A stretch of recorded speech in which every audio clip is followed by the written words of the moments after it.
Hey everyone, Sawmill Charlie, and welcome to another Friday night bee chat. And special guest Dan Long here, um, owner and inventor of the EZPZ queen rearing system, along with some other products that he also has.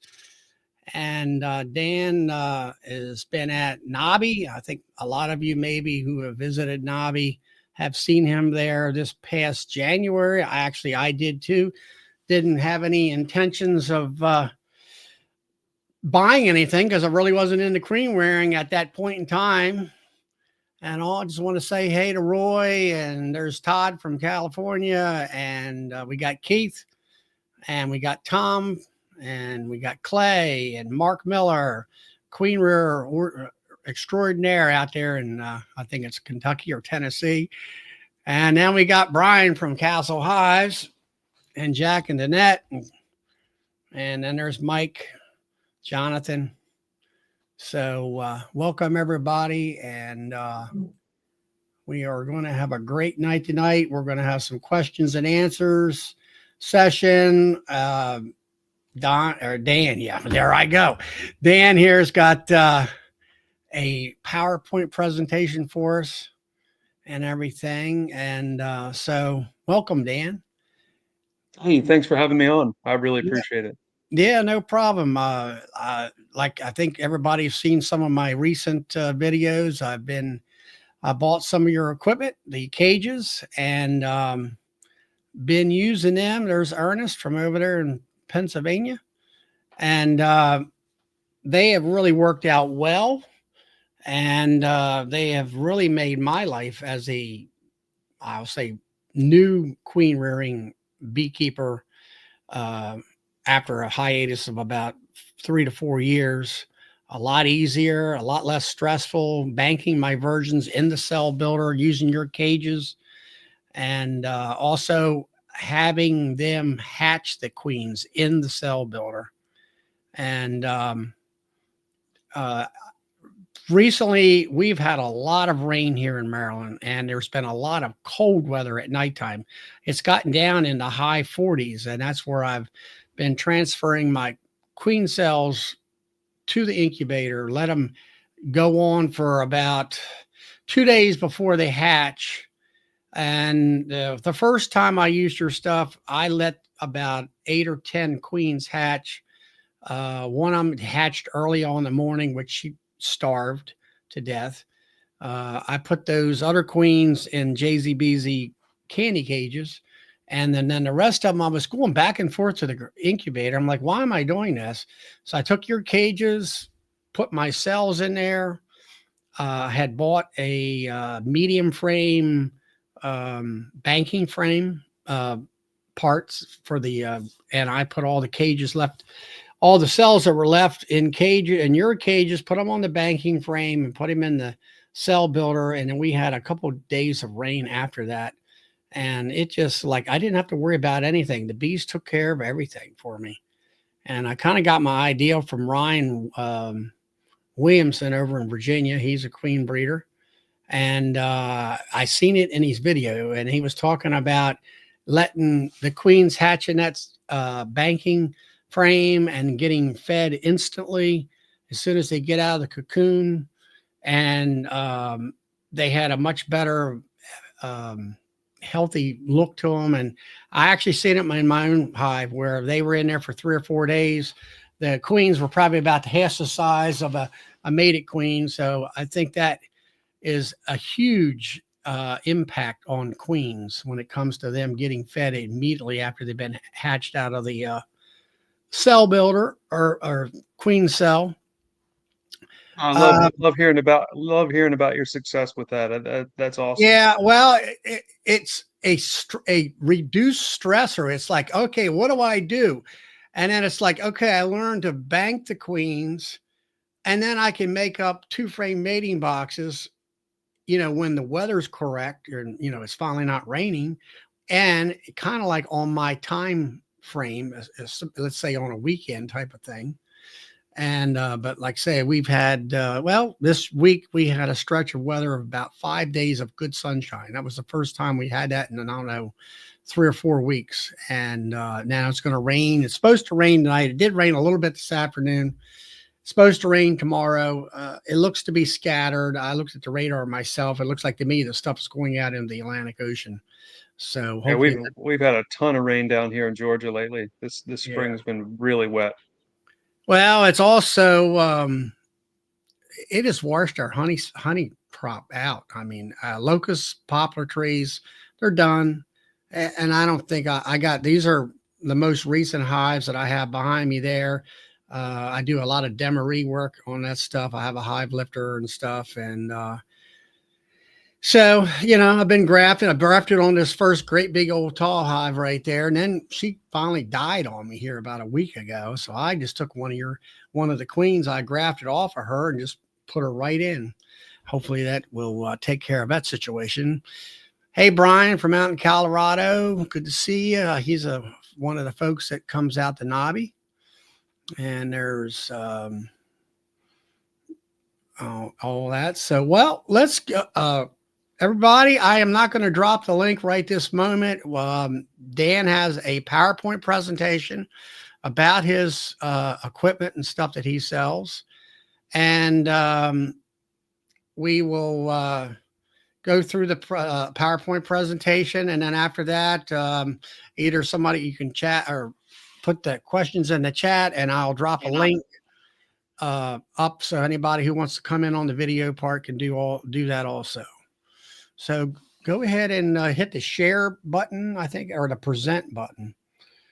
And then you click, it'll come up on to me and then I'll click on it, I think. And then I think it'll go from there. So see what we can do. PDF, video, image file. How about share screen? Okay, try that. All right, and we'll start the presentation. I don't see anything yet.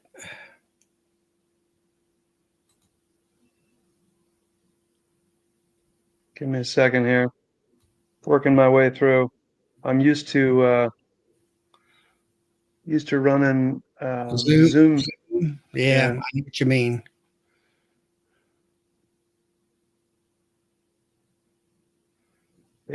It's asking me, hang on a sec, here we go. It's asking me to select a tab. Windows tab, PowerPoint, share. There we go. And that is it right there. All right, you see in full screen? I will here in a minute. There we go. It's all right. Now you need to put it in the presenting mode, I guess you'd call it, or screen mode.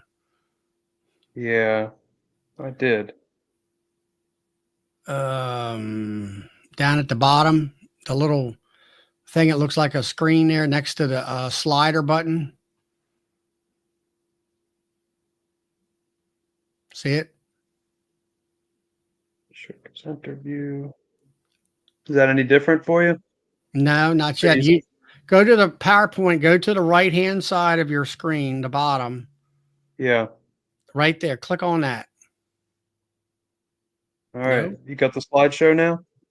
No, I don't. Yeah, that's because I didn't have it started yet. All right. So what you're getting right here now, you're looking at my presentation Right.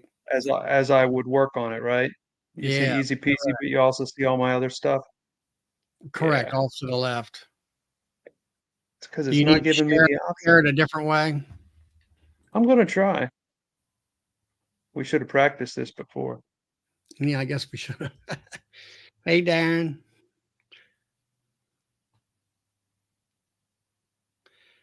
Brian says four right icons to the left at the percent slide. Yeah, I think that's.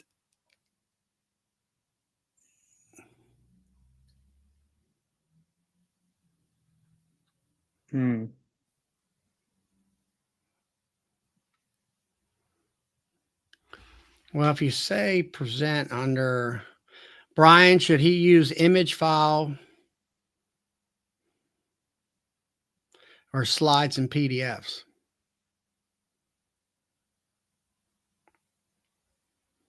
So stop sharing. All right, what do we got going now? We got something coming up. It's green. Okay, you stop sharing. Okay.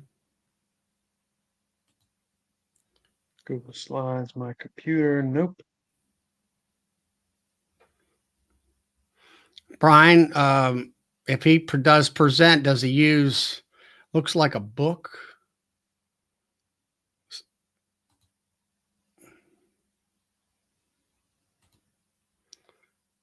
Hit present and then go to slides and PDF, I think.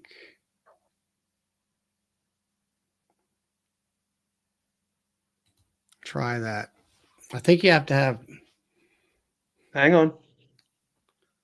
How's that? and there we go.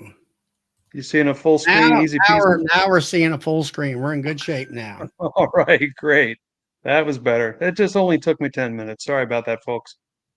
Is it All slideshow? right. Is that what it is?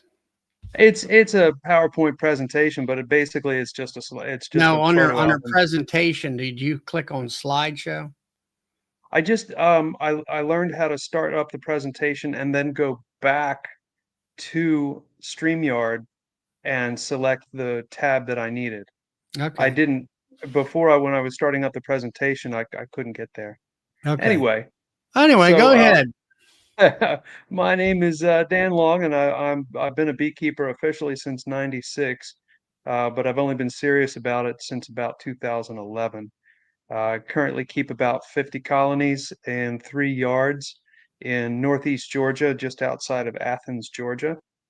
I'm active at the local and state level, and what else? Let's see, I'm a nurseryman by trade, which means I'm extremely busy in the springtime and probably shouldn't even be a beekeeper, but I can't help myself. This is a January shot of one of my out yards. Um, this is where I do a lot of honey production in this yard, and in Georgia, you all are from all over the U.S. and possibly even some other countries. In Georgia, there is no complete brood break in the wintertime. And in our part of Georgia, there is a brief nectar flow, April, May. We're done already. And small hive beetles are a more than a nuisance here. They're a nightmare here. We get slimed on a pretty regular basis, unfortunately. One of the things I really loved early on in beekeeping was observation hives.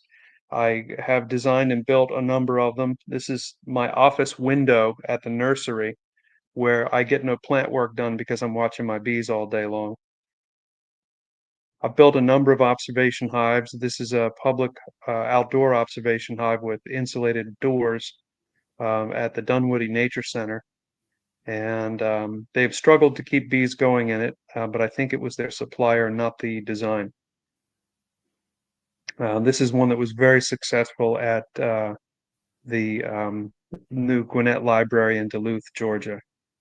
This is my favorite kind of design. It's a window hive. It's literally stuck on the glass with silicone. It's bolted on basically with silicone, and the beekeeper can work it from the outdoors.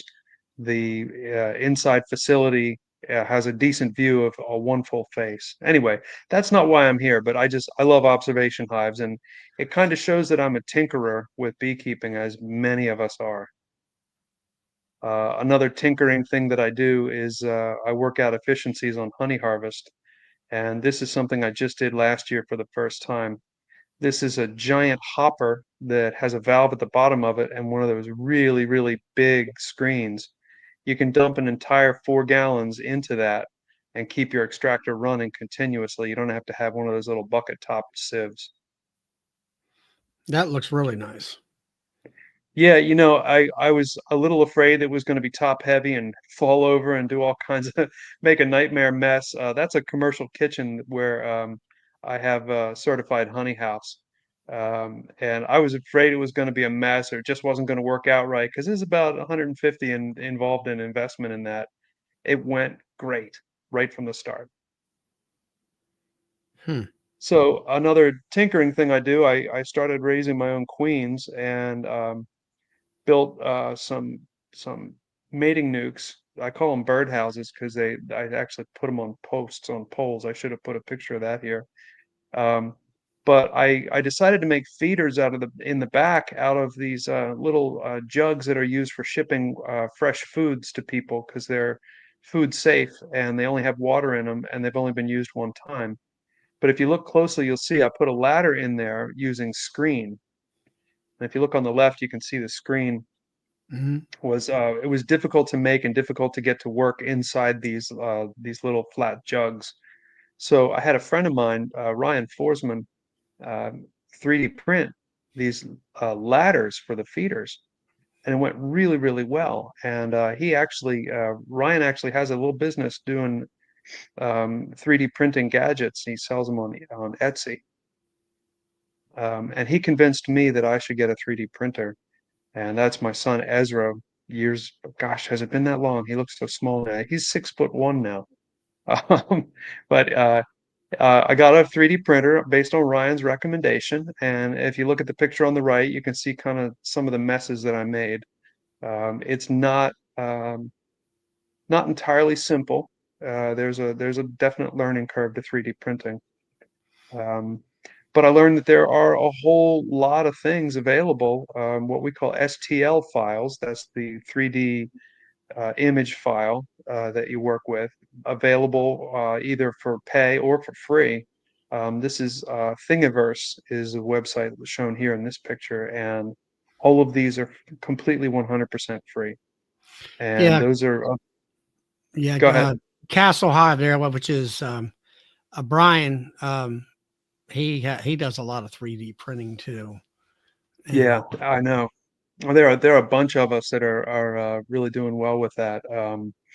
Matthew Gagel of Aperture Apiaries is also making stuff. He makes educational models, and oh, he does a fine job. is that the guy that was at Nobby? Yes, he was there at the expo. Yep, Yeah, yeah. He actually lives close to me. I that's think. right. He's in Maryland. Yeah, Yeah, he does. I grew up in Baltimore, by the way. Oh, really? Yeah, I had to train myself not to call it Baltimore. Uh, you mean Baltimore? Yeah, exactly. Um, so yeah, so some of the things are fun. This is a little educational hive model that actually has removable frames and everything.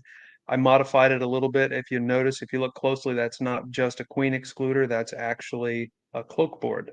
Yeah. And it was originally I was thinking I would want that for teaching queen rearing.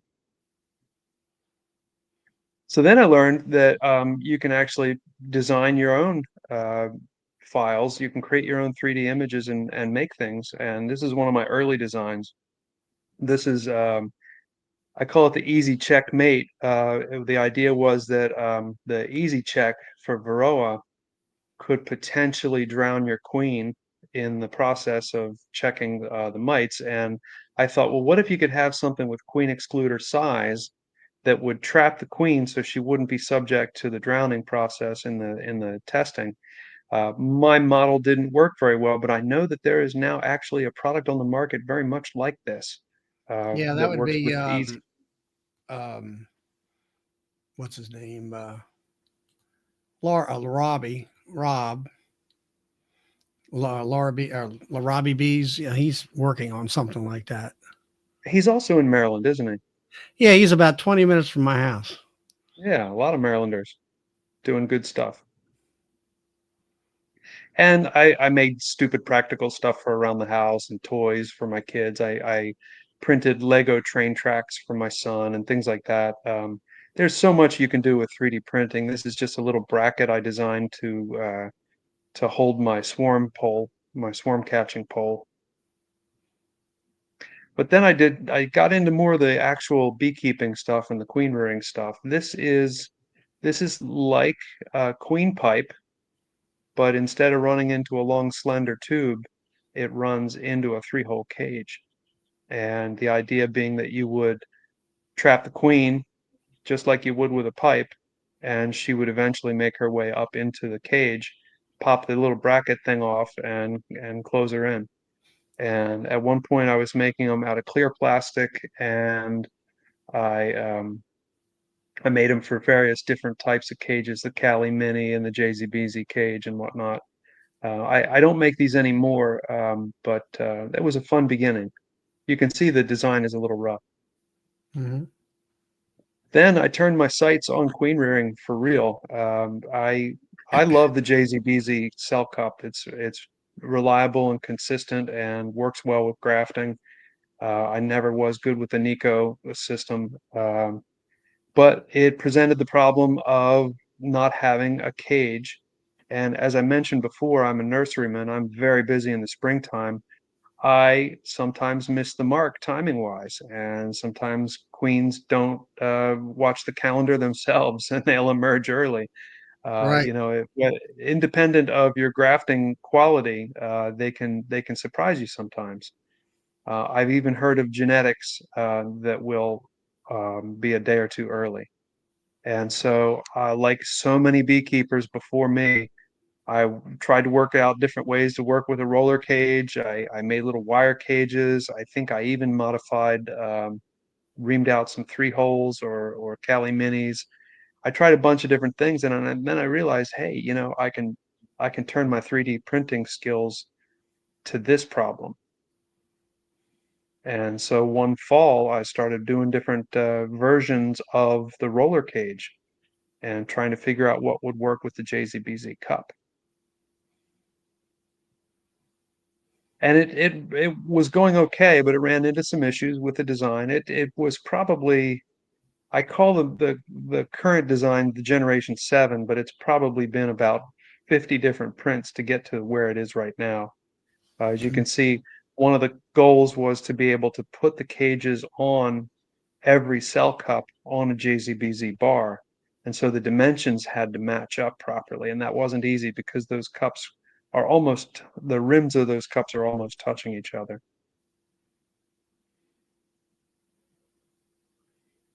And the design process is actually pretty fun. It can be a little bit frustrating sometimes. And any of you in the audience who know computer aided design will laugh at this. I actually am still working with a platform called Tinkercad. And to give you an idea of uh, how amateurish Tinkercad is, you can do inches, millimeters, or Minecraft blocks as your dimensions. And I don't work with any of the high-end AutoCAD systems, or Fusion 360 is a popular one. I don't work with any of those. I'm still on Tinkercad. And you know what? It works. Here's an early version of the cage where I still had some ventilation on the sides. I staggered the ventilation because they were going to be right up next to each other, and I didn't want the queens interacting directly with each other when they had emerged. I later have modified the openings a little bit. The sides are closed entirely, and the short faces that are ventilated have different shape and size openings. Minor difference, not significant, but one of the things I've worked with a lot of people who raise queens to get feedback from them. I would send product, I would show pictures of product. The Queen Breeders Forum on Facebook was an early place where I got a lot of great advice from folks, and I really appreciate that. Um, one of the things that they said is that the queen needs to get relief in case of aggressive bees, and that a cage that's open all the way around might not give her that relief, and her tarsal tips can be damaged, and that can influence her performance and her acceptance as well. So I closed off that long face on both sides completely so that she could have refuge when needed. Early design had a plug in the bottom. It turned out to not really be necessary. I think actually I think I did this particular one for Megan Mahoney. She wanted to see if it would work out for her systems. Instead, I went with troughs down in the bottom of the cage. And so each cage has two troughs. One, you can put a drop of honey in one side and a drop of water in the other side, as you wish, if you want a provision. And again, I think you were saying, Charlie, that you like to leave them in the finisher where the workers will take care of them, and that's great. But if you're Yeah. working in an incubator, if you're working in an incubator instead, um, this gives the queen an opportunity right away to be provisioned. Yeah. That, uh, like I was, we were talking prior to the show, Bees in the Weeds, I think it is. He is out there with Kent Williams, and Kent is doing exactly what your picture shows right here. Uh, and he basically takes the queen or incubator out of the loop as far as when he raises queens now and everything. Right. That's why I definitely designed the cages to work on the bar. Mm. I should note that the cages are designed to work with genuine JZBZ cell cups. I tried it with the Chinese knockoffs. Some of them work, some of them don't. They're inconsistent on size, and I can't recommend it. Also, if you use wooden cell bars, you have to trim them down a little bit to fit the cages onto them. No. So in my kit, I offer genuine JZBZ cell cups and cell bars. Well, that's the thing. I used to use wooden bars, and then the bees would glue them down, the cups down, and then you'd have to take I don't know, razor blade or something to kind of pop them off of that. And then I got the original JZBZ cell bars, and they're so much easier to put the cup on and take and release the cup off, especially when they're capped and everything. Now I got Yeah, a question here. You got cap queen cells, and those cups are full of jelly. And yeah. I'm like, normally the ones that when they're capped like that, they're pretty much been eaten, by the These girls were very well fed. yeah. I mean, it's There like was a something, I mean, it's like, is that sometimes people have told me that there's something wrong. They didn't eat the jelly. So I don't, how did you accomplish that? it was a good run, is all I can say for sure. Okay. These were good queens that year. Okay. But yeah, I really like my JZBZ cell bars and Yeah, cups. they work well. Um, then I got a new incubator. My old incubator was the Merrill toolbox. It's basically a nuke box that has toolkits built onto the side of it. Um, Okay. I Yeah. I was given to me by my wife and kids as a Father's Day gift, and I really was very happy with that until I tried to use it. It's kind of clunky as a toolbox, so Mhm. it sat, but it found new life as an incubator. I took the IncuKit Mini and plugged it into the side of that, and it worked really great because it would hold two deep frames at a time, and so I could hang a lot of queen cells in there. Then I ended up buying a different one. This is one of those 25L reptile egg incubators, and it's got a couple of shelves. So I developed a tray to go with the EZPZ's cages, and the tray holds 30 of the cages. So you can hold in one of these 25Ls, even before you add an extra shelf, you can hold 120 queen cages at a time. Nice Yeah. and secure too. They don't flop over. I just got, well, shipment this week from you with the tray and all the thing. My question with the tray was, when you put the cages side by side together, you only got a very small space between the um, solid sides of the cage.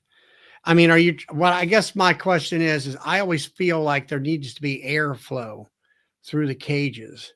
And when you The have solid screen, hmm, the solid sides can be almost touching, even physically touching each other because there's no ventilation there and there's no interaction between the queen between the queens. but the sides where the ventilation exists, and this is a really early version. This is a test prototype of the Hmm. tray. The tray has a gap where the cages are facing, the vent parts of the cages are facing each other. There's a gap large enough to keep the queens from interacting and large enough for a worker to get down in there and to provide for airflow. Okay. All right. This was sent by a customer. This is a Hovabator by GQF, the 1588 model, and it's a really nice incubator. And that'll hold 180 of the cages with some room to spare. Yeah. So now, Again, there's a really old version of the tray. well, with that, the way they're setting in there, so there would be enough airflow to go from. It seemed like to me that well, I guess you would have air in between the cages, but I guess blowing through the cages as far as air and humidity and stuff. Was Yeah, just there's enough gap. There's enough there. As long as you've got a fan blowing in that incubator, you're fine. You get good ventilation. okay. Yeah, I just got a homemade thing with, like you say, it's a refrigerator or freezer top of the refrigerator, and I got about a 4 or 5 inch fan in there blowing That should be good. That should be good airflow. and all that. So okay, good. That was my question. Sure. Yeah. So then I realized that the cage could be used also for introduction, and that doesn't quite work out well with the JZBZ cell cup. So I developed a candy cap that would swap out. It's kind of just like the idea of the candy tube for the California Mini, that you swap out. You pull the old cell cup out and put the candy cap in, and it's got a more narrow opening on the top for two reasons. One, it slows the workers down just a little bit because only one can get through there at a time. It's big enough for the queen to get out easily once it's chewed out, though. And then it's flat on the top, so you can add a piece of masking tape to slow them down a little bit further, or a piece of electrical tape, and that's like putting a cork in it, Mhm. and it Now, works. It works great. are you using the cage for a mated queen to be released, or the virgin? The answer is yes. It works either way. Now, I know a lot of people like to just walk the virgin in the front door or That's what introduce the I've been virgin. doing. Yeah, been doing. Yes. Yeah, and that works fine. I introduce the virgins with the cages because I got a shelf full of cages. So I'm seeing how they can be used in every way that they can, and I've got them available, so I go ahead and use them for introducing virgins, and it works fine. I have really great success with it. But then again, most people that are emerging their virgins for inspection or for whatever reason, they just either walk them in the front door or they have some other introduction techniques that work well for them Yeah. that Yeah. don't involve a cage. Yeah. Normally, I have them hatch out, and then I bring them into the house. I mark them, put them in JZBZ candy cages, and then a lot of times I just take the candy cage and let them walk in to the whatever Sure. hive I'm going to put them in. Yeah, and that and Early for, on. for most folks that works just great. But it also works fine for transport and for introduction of a mated queen. This is what the printer farm looked like around this time last year. These are as you can see, the printer is pretty much the same kind of printer that I was using from the very get-go. That's probably one of my very first printers right there, and it's making cages. And over there, it's making candy caps. Now, if you'll notice, they're moving a little bit slowly. These are low-end printers, and I actually don't have any more of those printers. I have sold or given away or loaned out all of those printers. My entire printer farm is now these four machines. They are from Bamboo Lab, and they rock. They are really, really amazing pieces of equipment. All right. The other really great thing about them, yeah. Now I was just telling Brian there from Castle Highs, stop drooling.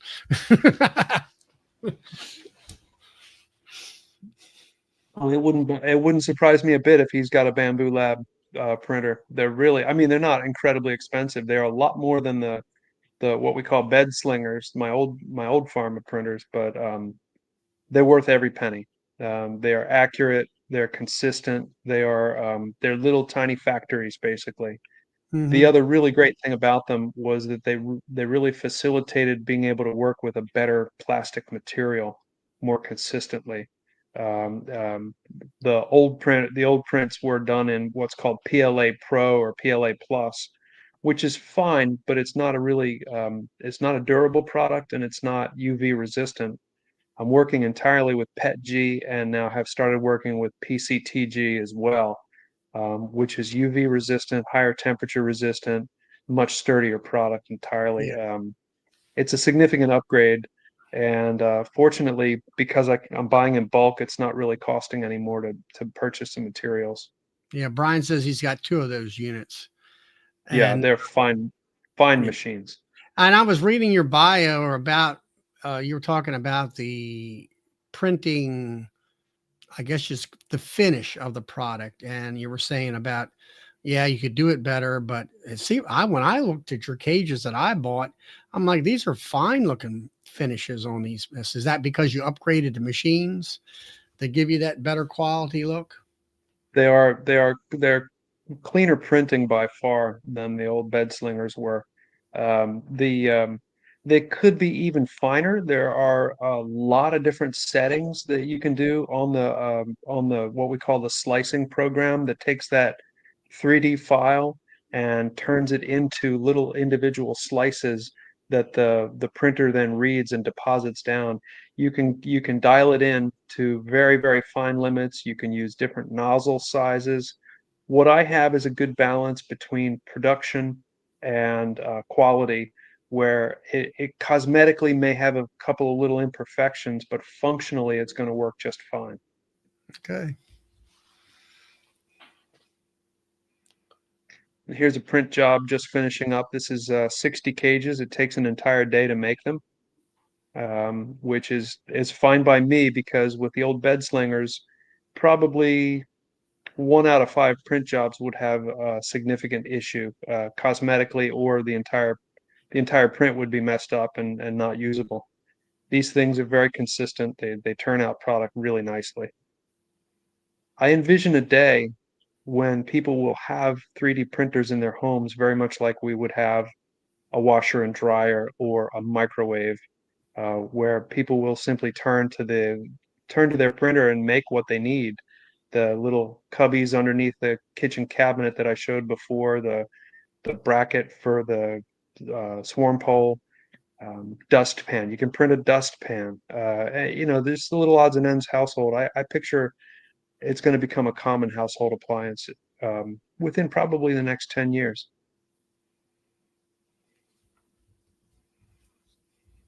I've come up with a bunch of different odds and ends that are helpful additions to the line. This is a grafting stand, and you could spend really a whole lot of money on a grafting station, or you can just use these to prop up your frame when you're grafting out of them.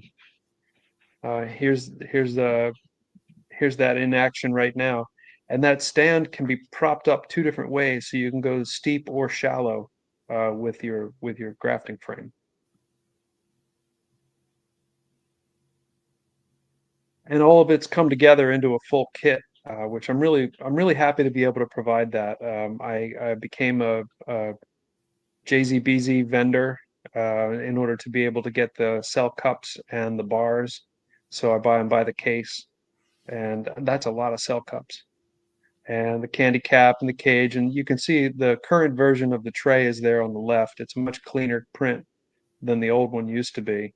And it has a little slot in the front, so you can put a card in there talking about the queen that you used, the date that it went in, that sort of thing. So you can have a note on that batch of queen cells in the cages there.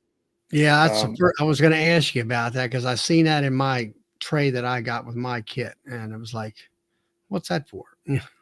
yeah, just cut up a 3x5 card into a usable size, and it just sticks and holds in the little slot there. I'm happy to say that almost all of this kit is made in the United States. The grafting tool is Chinese, and the syringe and lure needle probably are made in China as well. But all the rest of this is a USA product. I make some other things. Some people find useful. I had one of the people I was working with in Queen Breeders Forum is paraplegic, has only use of one hand and in an accurate kind of way.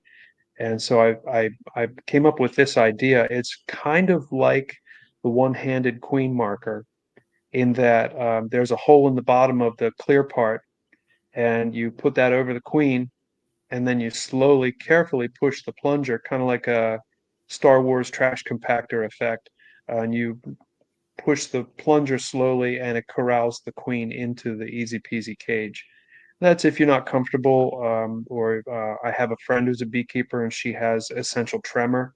She can't pick up a queen with her fingers, and it's been a fairly popular product. I've worked with a lot of people based on requests, actually. I had a beekeeper on the west side of Georgia say he really wants to use wax cell cups, and he worked with this silicone mold to make his own wax cell cups. And he said, "I want to be able to use your your Easy Peasy cages with my wax cell cups." So I developed a mount that would go into the Easy Peasy cage that you could put cast wax cell cups onto. So you cast the cell cup, then you put a drop of liquid wax on the top of the little bracket holder part, and then you stick the cell on there, and then you do your grafting. And when they're capped over, just like you would with your regular grafts, with your plastic grafts, you can use the Easy Peasy cage with those. So I actually I sell the silicone molds now as well. I don't make the silicone molds. Another beekeeper really wanted a 2x tray instead of I guess it's a 6x5 tray that I work with now. He wanted to be able to inspect them, to hold them up and inspect them, and he also wanted a size that would fit in his particular incubator better.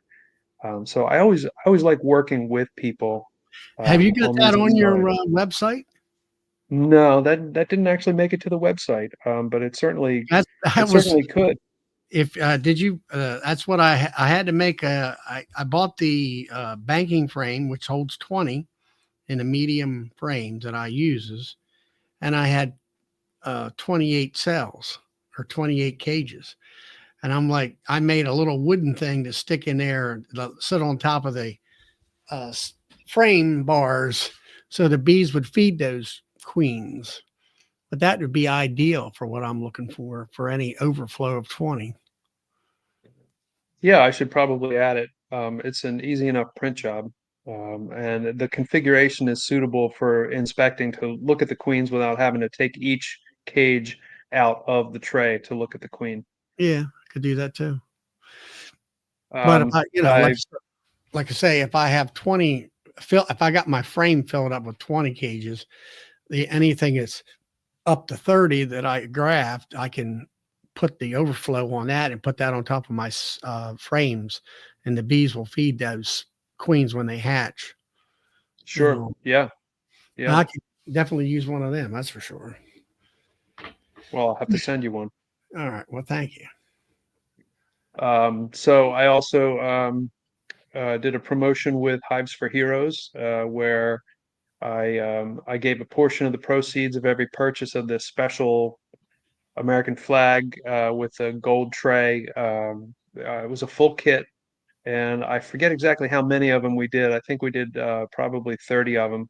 We sold them at the Bee Expo and on the website as well, and have just recently sent the last payment of percentage to Hives for Heroes. I guess it was 2 weeks ago. We finished up that run, and those are all still made out of the same PET G plastic that I'm using, the gray. You can get plastics in all kinds of different colors. Here was another project. This didn't come to anything, but the beekeeper wanted queen excluder, tiny little queen excluders on the outside of their mating nukes, so that once they were certain their queen had come back from the mating flight, they could flip this down over the opening and make sure that she couldn't get back out again to swarm away. And with a little mating nuke, there's just that short window of time before it fills up too much and they get swarmy. There's the big deep banking bar there. That you've got the medium version. Hmm. I really wanted to try to get 2 rows in the medium, but it just wasn't going to work. Uh, I did an earlier version of this that fit 3 rows, but they had to tilt out, and the mechanism was really shaky and awkward. And it was I don't want to say it was a train wreck because some people still have them and still find them useful, but this is much sturdier and simpler to do. If you just get one of them for 20 cages, you can pop it in a frame that's already been built. But if you get 2 of them, you have to assemble the frame around them. There isn't enough flex in the wood to be able to pop it in like you can with just one. But Yeah. that arrangement there, that'll hold 40. Yeah. What I Now did with you, mine, I happen to have a already pre-built medium wooden frame, but it happened to be a wedged top frame where I could take a knife and cut that piece of wood out, and the bottom bar was just grooved. It wasn't slit, like a slot, like where they used to put the wax in.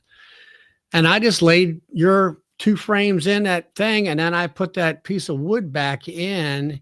And I couldn't there wasn't any way to nail it. So what I did is I put 3 little I drilled a hole in the top bar down to that little wooden wedge, and I screwed it in with 3 little wood screws, and it works great.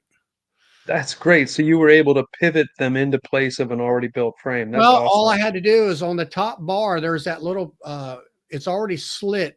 You take a like a razor blade knife and you cut that wooden strip out of there where you used to Yeah, put wax wire in, and then you yeah, I nail know. I know the nail one. yeah, that one. So what I did is the bottom was just a groove, and you have the tangs on the bottom and the top, and I put them down in that bottom groove, laid the other tang up next to the thing, and then put that wire or that piece of wood back in there, and then I drilled some holes in there for the screws to fit in so it wouldn't split anything. And I put 3 small, like a 1 inch screw, whatever it was, just enough to kind of catch that little wooden strip in there. And if I ever need to take them out, all I have to do is back the screws out and take them out of the frame. That's great. So, worked out great for me. See, so many of us beekeepers are tinkerers and we figure out great ways to get things done. Well, you got to be 3 things when you're a beekeeper, a woodworker, and a botanist. Yeah, there's the medium right there. Yep. Yep. And what I did is I actually slid the 2 frames. As you can see, there's a slot on the either side. Slide them 2 frames to the outer edges. Now you've got a slot in the middle. So if your drill goes through and their screw kind of sticks through that little wooden wedge, there's a space so you don't get into the plastic at all. So Yeah, it worked out well. that's great. Yeah, Mark, you need that. He's out there working with Corey's some of his stuff, his burrito Cool. stuff. So, in order to demonstrate the product live to people like at the expo, I decided I needed a queen cell model. So I made these queen cell models and glued them onto cups, and it looks really great in display. But everybody said, "Oh, I need some of those," and so now they're on the website too. You can buy a pack of 30 of them. They turned out to be popular. The picture in the top left looks like it's out of an alien movie. Yeah, Top right, sorry, the picture in the top right. right. The Conehead family. Yeah, right. Yeah. Here's another example of a collaboration with another beekeeper, a guy by the name of Aaron Weber down in Florida. He harvests swarm cells on a regular basis, and he wanted to be able to protect them in cages instead of just plugging them right into a mating nuke. because he likes, again, like many of us, he likes to emerge those virgins and get a good look at them, make sure they're healthy and they got all their fingers and toes, so to speak. So he actually asked me if I would develop a cage that he can use with harvested swarm cells, and it's the first thing I've built that has a folding, what we call a live hinge. So it clamshells shut over top of the over top of that harvested queen cell, and he's having great success with it. It's going out really well for him, and this is one of the early versions of it. It went through very rapidly, went through about 8 different prototype designs, 4 of which I shipped to him down in Florida to test live.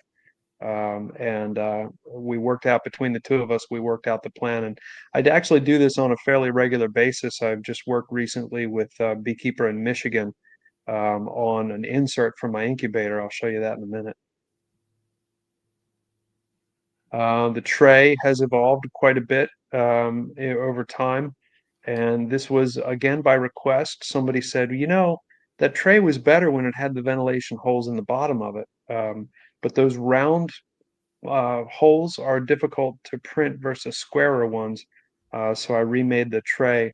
I'm almost out of the tray without the ventilation holes in the bottom of it. So we're going to be switching production or sales over to the tray that you see here in this picture.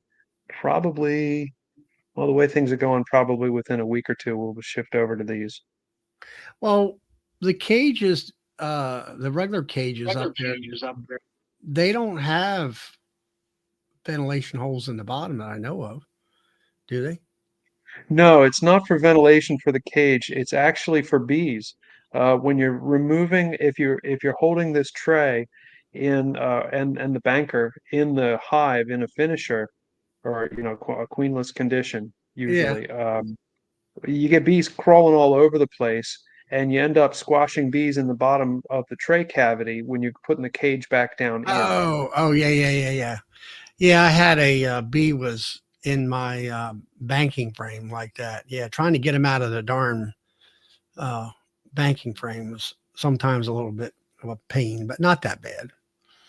The next generation of banking frames are going to have ventilated bottoms as well. That's one of the really cool things about 3D printing is, if you're doing injection molding, it's a very expensive process to get your tool, the actual mold. And once you've got it, you can make some minor modifications sometimes, but you're basically stuck with what you're stuck with.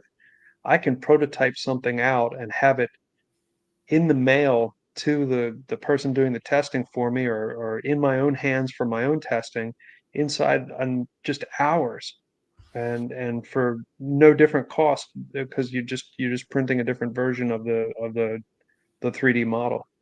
And I really love it. I get a lot of people saying, when are you going to go injection mold? And I may get there at some point, but right now the 3D printing is working great. This is the most complex thing I've ever done. This is the EZPZ Queen Incubator, and it's been very popular. I'm really excited about this product. It uses the Incubator Warehouse IncuKit Mini 2, which is the same thing that I put in that Merrill toolbox all those years ago. Very reliable, very accurate. I'm really very pleased to be able to get these in bulk in order to include them in the kit. And it is officially sold as a tabletop incubator. It'll hold 60 cages, but a lot of folks really want to use it for cell transport or virgin transport out into the bee yard. So I from the get-go put a handle on it, and I've actually adapted mine to work with a battery pack. I don't sell it with a battery pack. I have no real interest in storing, shipping, or stocking lithium-ion batteries. But I do have advice on the website about how to go about finding a lithium-ion battery. The one I have cost me, I think, $70, and it'll run this unit for 5 hours consistently. I It's think it's been, a popular yeah, thing here in the chat. It is really, it's been very popular. I'm really pleased with how it's going, and I'm getting really great feedback on the product. People really seem to love it, and that makes me feel good. Here's just the assembly process. I was putting so many hex head screws into these things. I actually bought a battery operated screwdriver in order to be able to do this, in order to be able to keep up. That's how the IncuKit minis come in bulk. And I put a little grill cover on there. That's for fingers. It's not small enough to keep the queens out. And I think the future may show a modification that goes all the way around the unit in case you have attendant bees that are crawling around in there, but it's not designed to handle attendant bees outside of cages. This is the modification, the cell tray I was talking about. I'm working with it's Justin Miller up in Michigan. He wanted to work with me on these cell trays. So this was the first version. I think it was 180 or something like that, or 150. It turned out to be a little bit too small, so we dialed it back a bit, and I think the final version is 120 cells. I'll have to look at my records on that. Um, and I'm also working with foam carriers for cells as well. I go back and forth. I don't transport cells very far myself. I just walk out into my nuke yard. But some people, there's a lot of opinions about whether you have to have that foam to shock absorb the cells, or whether you can transport them in this kind of a tray. And he's pretty confident that this is fine for him. And he actually has two of them, and he can stack them up inside there. There's enough depth in there to stack one on top of the other and get. I think he can max out at 240 cells carried in that unit at one time. So he's going to take them out into a nuke yard and just drop a cell into his mating Right. boxes. Right. He's using it as a cell transporter, and I'm pretty sure a number of other people are doing the same. I haven't gotten any feedback from anybody who has added like a foam block with holes yet. But I'm working on that myself now. There's this kind of Yeah, cell called. yeah. When it comes to those foam blocks, I've I've looked at that myself, and I wanted just to buy the foam block, and I think you can buy that up in Canada right easily, but I've never seen any vendors around here that just sell the foam block, unless you know somebody.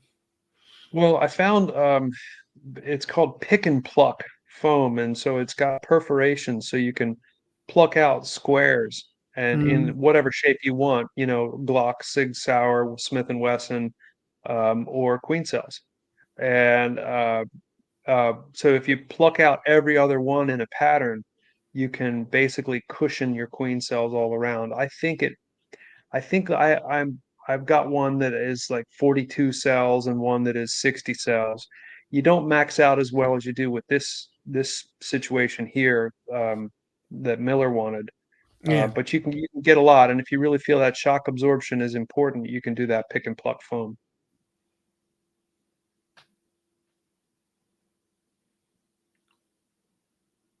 This is an invention of mine called the Day Tripper, and I have been running bees up to the Sourwood up in the mountains of North Georgia for quite a number of years now. And one of the things I don't like when we go up and we pull supers and we get the hives all bundled up to haul back down again, I don't like waiting until night to do that. And I don't want to leave the foragers behind because our landlord up there doesn't like that. And I'm getting ready to make splits and things too. So what I figured out over a bunch of different versions, again, it's always a matter of prototyping and testing again and again, was this funnel that captures the foragers when they return and doesn't let them back out again so that you can move your bees in the daytime. And this is what it looks like in action here. There, the video started itself. So you have to have screens on the sides, and if you can look closely in behind those screens, you can see a whole bunch of foragers raring to go to get back out again, and the last of the foragers returning. And it takes them a little while, You see that one on the right with pollen pants on. She's trying to figure out how to get in. It takes them a little while, but eventually they make it over to the funnel and boop, they go on in and they don't come back out again because they go to the front of the hive to return to foraging. And so you, within about a half hour, depending on how far they're going, you've collected most of your foragers. Strap the hive That's, together, rock and roll. so that's kind of like the idea of the funnel when you're doing a trap out, correct? They don't Yeah, seem to yeah, know how to get back out the other way. exactly, exactly. I think if you were to leave the day tripper in the hive for long enough, they would eventually figure it out. But for the couple of hours that you've got them, they don't figure it out. And I printed a little cover to go over top of the opening of the day tripper itself because I thought, well, within a half hour or so, one or two of them are going to start to figure it out. But nowadays, I don't ever cover it. I leave that open and they don't figure it out in any within a couple of hours it takes me to get them where I'm going. They're fine. Yeah. So it's called the day tripper, and the funny thing is I love it and I use it on a regular basis. I move bees back and forth a fair amount around here, even when I'm not running up to the sourwood. I think it's a great little tool. It is not popular at all. I sell just a small number of them every year. Something else that's just a little miscellaneous piece of equipment. I sell a few of these. This is a bee escape. A buddy of mine taught me a new use for the bee escape, though. You turn the escape board upside down on top of the supers in the back of your truck to get those last bees out that are sitting in that super. Since I work at this commercial kitchen for my certified honey house, they have a very, very low tolerance for people bringing insects into the kitchen. So I have to make sure my supers are very, very clean of bees. And this is great because the clearer board upside down is the one-way valve to escape out at the top of the stack of supers in my truck. So by the time I get to the kitchen, I have virtually no insects left in my supers. So, are you using a migratory cover with a hole in the top of it to put that on top? It's Is the what? same as a full. It's the same as a full escape board. Oh, I okay. just have I have a set of escape boards. I just use them as lids. They're not protective against rain. A little bit of rain would get in through the openings there, but that lets light into the top, and the bees see the light, and eventually they tend to crawl out and fly away. Here's a gizmo that's really high end kind of stuff that is still in the testing phase. I watched a video where who was it? Shibu Raj, I guess, who's Yeah. a queen breeder in he's in Tennessee, I guess. Um, and this is the way they collect drones for instrumental insemination is to they put a queen excluder in front of the entrance when the drones are coming back from the flights, and they pick them off one by one and put them in a cage one by one. And it takes a really long time sitting there gathering drones, putting them into this cage, and then take them inside to to express the semen. So I thought, well, maybe there's some way to have an automatic collector system. And there's somebody who developed a product like this. It's a big honking thing. I think it might be called the Drone Wrangler or something like that. But this idea was basically you would shove this into the center of the hive, and it has the funnels for exit on either side and entry into there. And the idea is that the drones would find their way into those tubes and they'd be in that container. I have a few of them out for testing. I haven't gotten any feedback yet. It, might need another 4 or 5 versions before it really is workable, and it may never be workable, but I love the process of design. It's a lot of fun. I've done a little bit of contract work for Dave. He needed a couple of these. He sells a lot of really innovative products, but for some reason he doesn't do any of his own 3D printing. This is for cleaning out beetle traps. And then the folks at Better Bee approached me. They wanted to be able to stamp sugar patties. And I said, well, I can probably figure something out that might make a stamping product that would work. And so I sent this up to them, and I haven't heard back yet. I don't know if they're still planning on making sugar patties or not. But it's fun. It's fun doing new things. Here's a product that didn't work. Uh, this is uh, this is a push-in cage for safer introduction. Folks were asking for a push-in cage that would take a candy cap, and you can see the hole in the back. That takes one of my standard EZPZ candy caps. And here's where 3D printing does not work. Those tines on the cage. So when this is printed, it lies flat on what you would call the face, and those tines all stick up because that's the best way to print this particular model, the most efficient way. Unfortunately, because of the layered technology of making 3D prints, the structural weakness, you can see where I just with my thumb snapped off a bunch of those tines. I can't send a product out that's that fragile. It's just not the right thing to do. And well, let's be honest, beekeepers are pretty tough on the equipment sometimes. So this was put on the shelf for a little while, but I'm still working on it. This is another version of it that prints flat and folds up. What I don't have yet, I don't have the locking mechanisms down, but you can see it's got a built-in candy cap already cast into the 3D print model. And that involves the use of living hinges as well. But you only have to assemble it one time. But the way that is, see how it's printed flat on the left, those tines are going to be structurally a whole lot stronger than the previous model because they're all going to be run linear instead of individual layers. It's really sturdy, it just is really hard to assemble.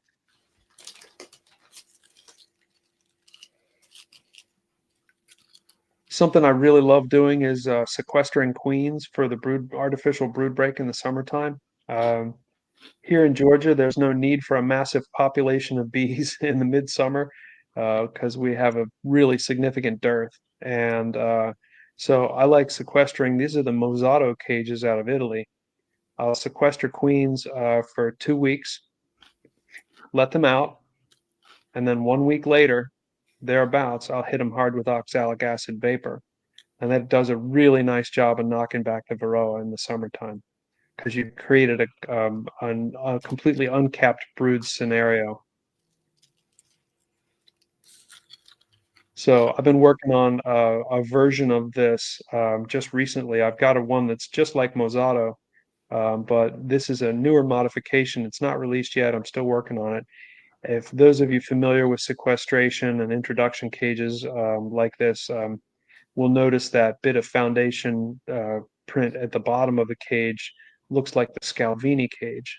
And so this is a Mozzato Scalvini hybrid that will allow the queen, when she's sequestered, to continue to lay, but it's not deep enough for them to finish, so they'll clear those eggs or young larvae out because the cage is not deep enough to handle that.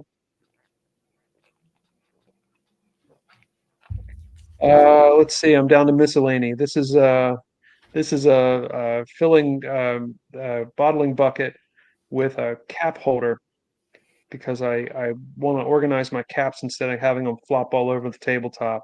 This was prototype number 1, and you can see it was a bit messy. Prototype number 2 is almost right, and I can't show you because I'm sharing the presentation, but I have prototype number 3 that actually works, where you just pull one cap out of the bottom of it and they drop down in place, and it works great. But I haven't produced this for the website because there's so many different types and sizes of caps to work with. This is just the one that I use. And yeah, everybody who 3D prints that's a beekeeper ends up making the varroa mite model at some point. I made them and I sold them for a little while. I don't really, I'll make them now and then still, but for the most part, I've abandoned making them. It's a pain in the neck model to make. It takes a lot of what we call supports. So it takes a lot longer and takes a lot of work after the print is done to clean up. It's a lot of fun to have one though. And another model, this is just a kind of the guy that makes it calls it the bee puzzle. But it's just a little stick together thing. That actually takes a long time to make because it's 3 different print jobs. And Beekeeper 13, that was a big hit at the expo. In the 3D printing world, there are some things that like a lot of people know about, and there's this one in particular that's called Dummy 13. It's kind of a posable crash test dummy, and people make Wolverine dummy 13s and Spider-Man dummy 13s and that sort of thing. I decided, well, we need a beekeeper dummy 13, so I modified a hive tool hand and a hand that's got a smoker, and in place of the regular head, I put a veiled head, and it turned out to be really a lot of fun to make and pretty darn popular, just for fun. This was, I made this for the expo. This is Cayman, Fred, Jeff, and Bob, and it's a Mount Nobby, and it's actually 3 prints. It's so big. It was a lot of fun to put together, and I several people came by. The one that's Bob, definitely everybody's like, "Oh, that's Bob," and they're like, "Who is the guy on the left?" I'm like, "Well, it's Cayman Reynolds, of course." And then I think Fred came by and he said, "That doesn't look like me." Well, that was a lot of fun to put together. That was there's a software program that turns a photograph, a 2-dimensional photograph, into a 3-dimensional bust. And so it was a matter of finding a combination of rocks to make the Mount Rushmore background, and then editing their heads into them. It took probably about 3 or 4 hours of design work, and then took 3 printers a full day each to actually make the print job. And that's it. A lot of what you saw is available at EZPZ.buzz, and are shipping all over the US and Canada. I do have production partners now. I have a production partner in Australia at Full Moon Beekeeping Supplies, and a production partner in the UK who also covers Europe, and that is broadsbee.co.uk. And they are both working with the same materials and the same high quality printers that I am. And they're turning out beautiful product as well. So I am all yours for any questions you might have. Jeers and cheers. I'm going to escape this. Here we go. We're back to our thing. All right, everyone. We've got 95 people in here tonight. I'm going to go ahead and drop the link. Anybody who wants to come in and hang out with us, I'll pin that up to the top. And anybody's got any questions that don't want to come in, but put them in the chat. I know that here comes Bill in from down at Shenandoah Bee Supply and all that. Hey, Bill, how you doing? Evening. How are y'all today? Very good. You're a little bit on the blurry side, rather than, oh, there you go. They're getting better. Yeah, I'm getting better. I think Charlie needs to auction off an incubator. I don't know about that. He needs to bring that for a door prize to the conference. Yeah, we got to find. We've got. I don't know. Dan, we have our No Life Beekeeper Facebook and Facebook group, and we also have a pre-conference party. We had about 60 people last year, had door prizes and everything, and I think we're right in the middle of trying to find at least 150 people, place for 150 people to come. Is this for the expo coming up? For next year? Yeah. Tom and Melissa and myself, we co-host a dinner and everything. I was hoping to get to a lot of that kind of stuff, but I don't know if anybody noticed, but I was really sick during the entire expo. Okay. Yeah, who else was Yeah, I sick? know. I came over to see you while you were sick. I ordered Yeah. a bunch of stuff from you at the expo. I was using hand sanitizer left and right, trying to make sure I didn't make Yep. anybody else sick. Yep. Hey, Kathy. Uh, Anybody have any more questions for Dan as far as The one thing that I've figured out is the EZPZ is a lot simpler, a lot easier to use than the JZBZ. Thank you. yeah, let's see. 21st Bees, who had the new frames out, he was also sick that same show Yeah. and all. Michael. Yeah, Jack likes the forager idea. Yep. And there's Mike from Easy Ox. Great presentation, Dan. Thanks.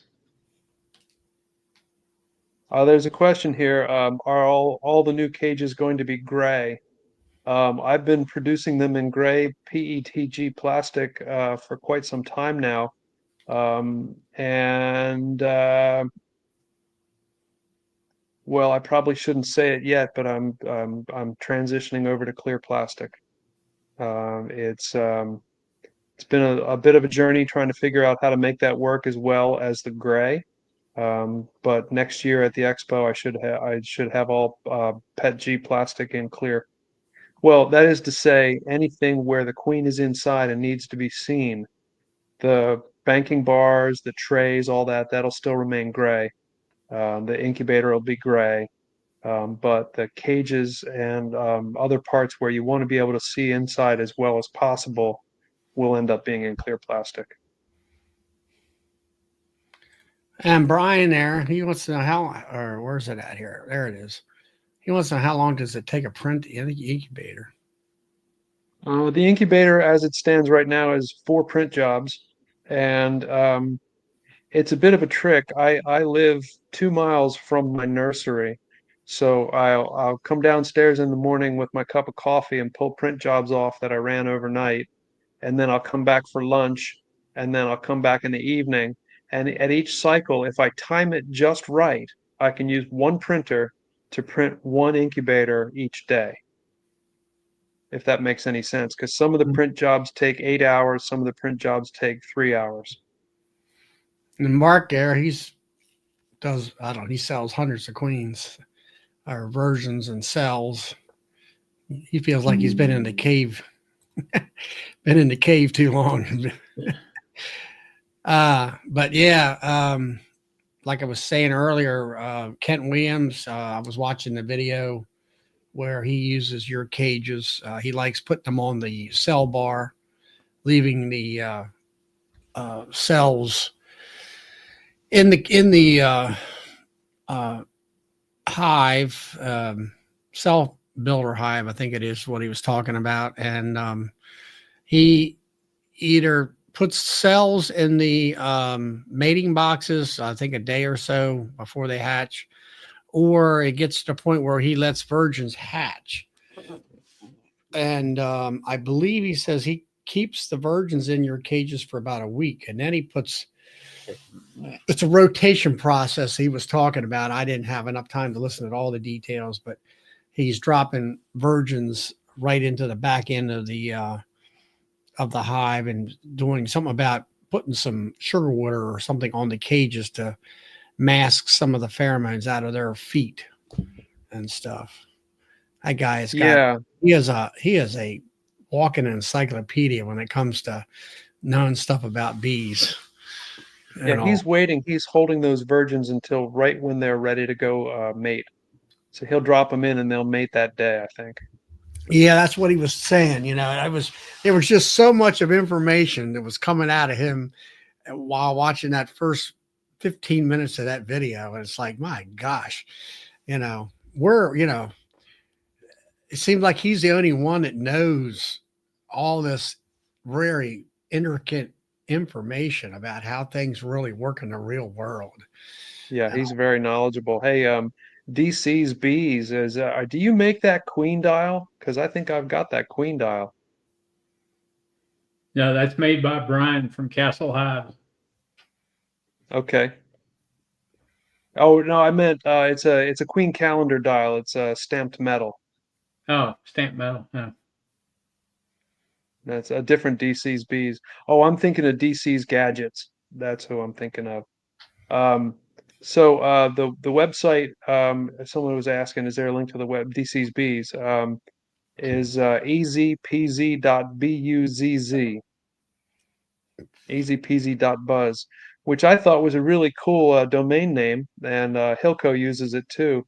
And I later learned that that is the very highest percentage of scam websites use that domain name, unfortunately. something else and all. But Well, I've gotten around it, but it was a while before it was approved for different things. Google shopping listings did not want to have me on there until I proved to them that I was legit. I guess Yeah, I that had was, to go through the same thing with mine. My store, they wouldn't do it. Yeah, what do you have to do they're to do? tough. What do you have to do to prove to them? I had to give There them. are Go ahead. there are standards that you have to document for them, and there are settings on your website and a bunch of different odds and ends. Mhm. So, Tiny Creek Bee Company's asking if I purchase the kit, does that have everything I need to graft for next year other than the bees? Yes, it's a complete kit. Yeah, that was the kit he showed with the JZBZ cell bars, cups, marking pen, what cages, and everything you need. You know that well, except for what the frame. Yeah, grafting Yeah, frame. you'll need a frame. I figure it's hard to ship a frame because of the size of it. Um, and I figure anybody who's into the point of raising bees is going to have some frames hanging around. Yeah, and all that. Um, but yeah, but you get everything in that. I for me, I bought the original one. I just bought the 30 cages, I guess it was, and then here just recently, I kind of figured out, oh, I'm going to have the majority of my cages in the hive, and I'm going to need more cages out of the hive to put my cells in. When they after 6 days, as soon as they're capped, I pull them because I don't want all that webbing in there. And then in 2 days, when I pull them, I'm grafting again on a Monday.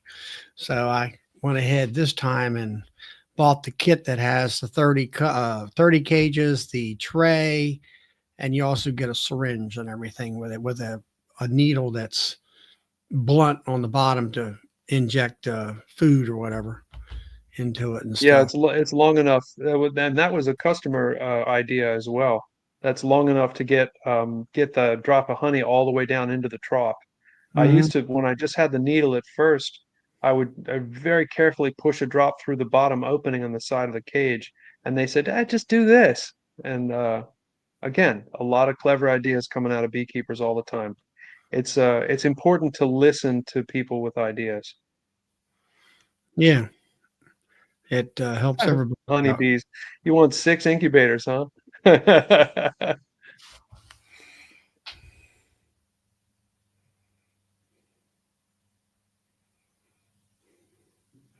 Jeff, he wants to buy swarm cell cages.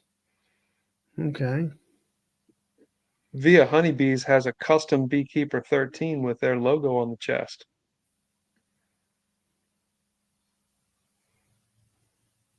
Where do you see that? Or I made it for them. oh, okay.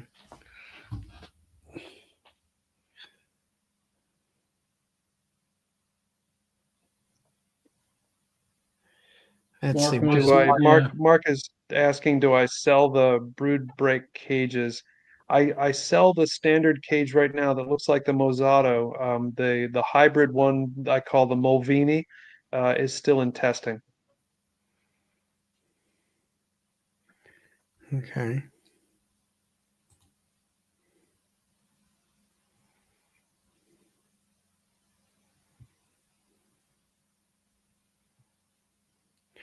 What did you they set what out at the markets, Oh, Dan?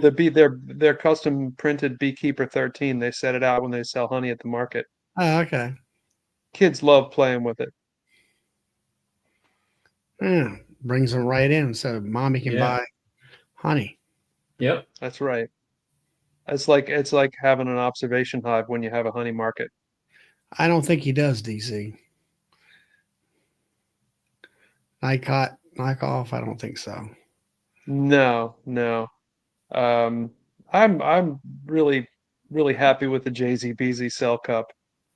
Actually, I won a Nycot system from Barnyard Bees uh, several years, years ago, and I never used the darn thing. I just learned how. I went down to Knoxville, and Kent Williams showed me how to graft at the honey show there. That was pre Hive Life. I think about it, but yeah, COVID came along in 20, so I guess yeah, Hive Life started in 20, and all that. Never did use them, and I graft now. It's like forget it. You don't need any of that stuff.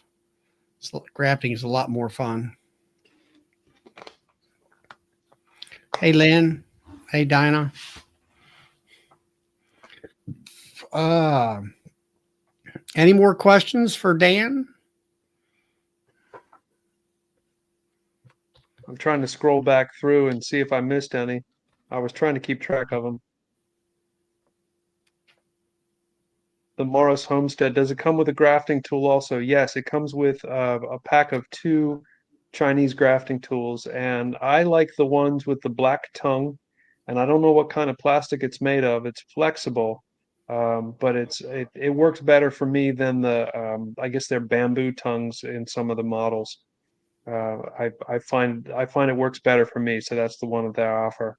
I do have JZBZ grafting tools.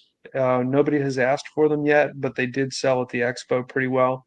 If you send me a message, I can put that in the kit instead of the Chinese grafting tool. What was that? Was it like a Chinese grafting tool or something? Or what? The JZBZ one is more like a German grafting tool. It's Oh, just okay. small and plastic, and it has a little bent needle tip. And it's black, right? Yeah. It's a translucent colored plastic, much like the cell cup. Okay. DC wants to know whether I like the bamboo.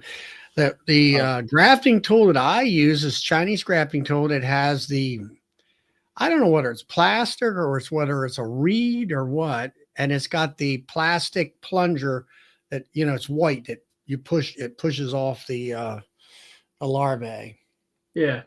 I never was much on the wooden one that pushes it off. Yeah, this is all plastic. Via honeybees. I I I could make that runs with what would be called a shoe for different battery components, but I've chosen not to for now. It involves some electronic work, some electrical works that I didn't want to do. What I found was that this battery pack that I have recommended on the website works great for me. It's simple. It's really easy to use. I know everybody's got their battery brand of choice they love. I'm on the DeWalt 20-volt platform myself. Um, I have thought about it. I might let somebody twist my arm someday, but not yet.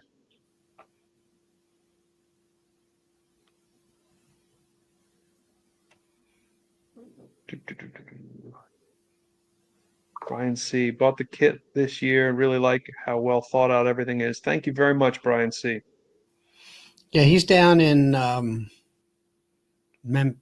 Memphis, and he puts on his YouTube channel. He does a lot of data collection on weights of the hives, humidity, varroa, and all that kind of stuff. That's You cool. know, Via is that Tom? Tom and Yep. Melissa. Yep. I wasn't sure who's on, Tom or Melissa. Oh, you Maybe never both know. of them. You never know. I have a battery pack that I like. It costs $70, and I have a Velcro patch, and I should have brought my incubator home to show you. It's hey Tom, it's it cost me $70. It just sticks on the side with Velcro and a short dongle to the plug that comes out the side of the incubator, and it's really simple, very easy, and not doesn't require a lot of stuff. And like I said, on the website, there's an explanation of how you can do that yourself. I just decided a while ago I wasn't going to stock lithium ion or ship lithium ion. And DC's going to buy the kit. DC, well, it depends on if you want the complete kit or just the cages. Depends on what you're going to do. Yeah, you can get just the cages, or you can get what I call the set, which has cages, candy caps, the tray, and one syringe with a tip, or you can get the full kit. Yeah, I've got those two. The one just the cages, and then I just got the one with the tray and the candy caps and all that stuff. Hey Dan, you'll see my order when you get a chance. So put in the JZBC tools in mine, please. Okay. William Gartner. Yep. All right, I'm gonna have to make a note of that. What I really need to do is modify the website so people can add that note. But I will. What tools? He wants the JZBZ grafting tool. Okay. Yeah. And here, Doug is up in Saskatchewan. He grafts in the Nicot cells because they have a cage you could use. This is going to be a good addition. Yes. Actually, I think that, Doug, you'll find with EZPZ cages, they're not as long as the old hair roller cages that fit on the Nicot system. And I don't know, they're just more convenient, way more convenient.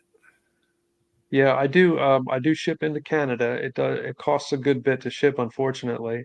Maybe someday I'll get a production partner in Canada. Huh, huh.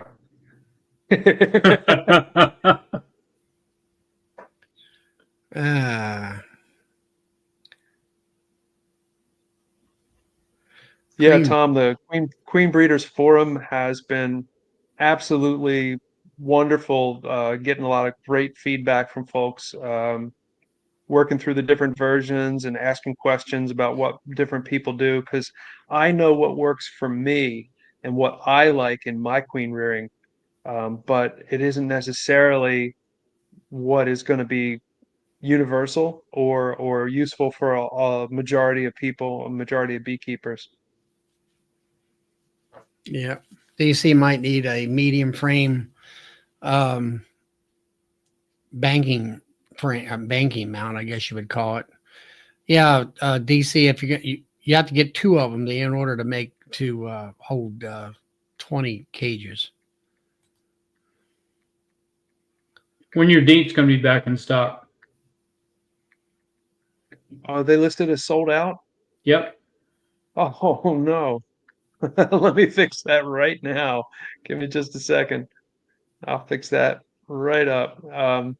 That's part of the problem with keeping a live inventory like this is that those bankers have been really popular.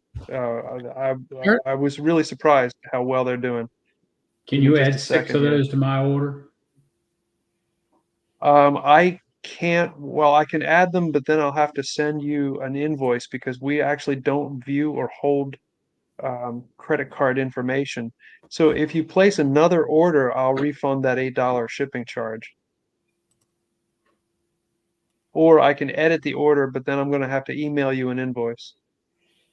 Oh man, 0 in stock. Look at that. Let me fix Yeah. that problem right now.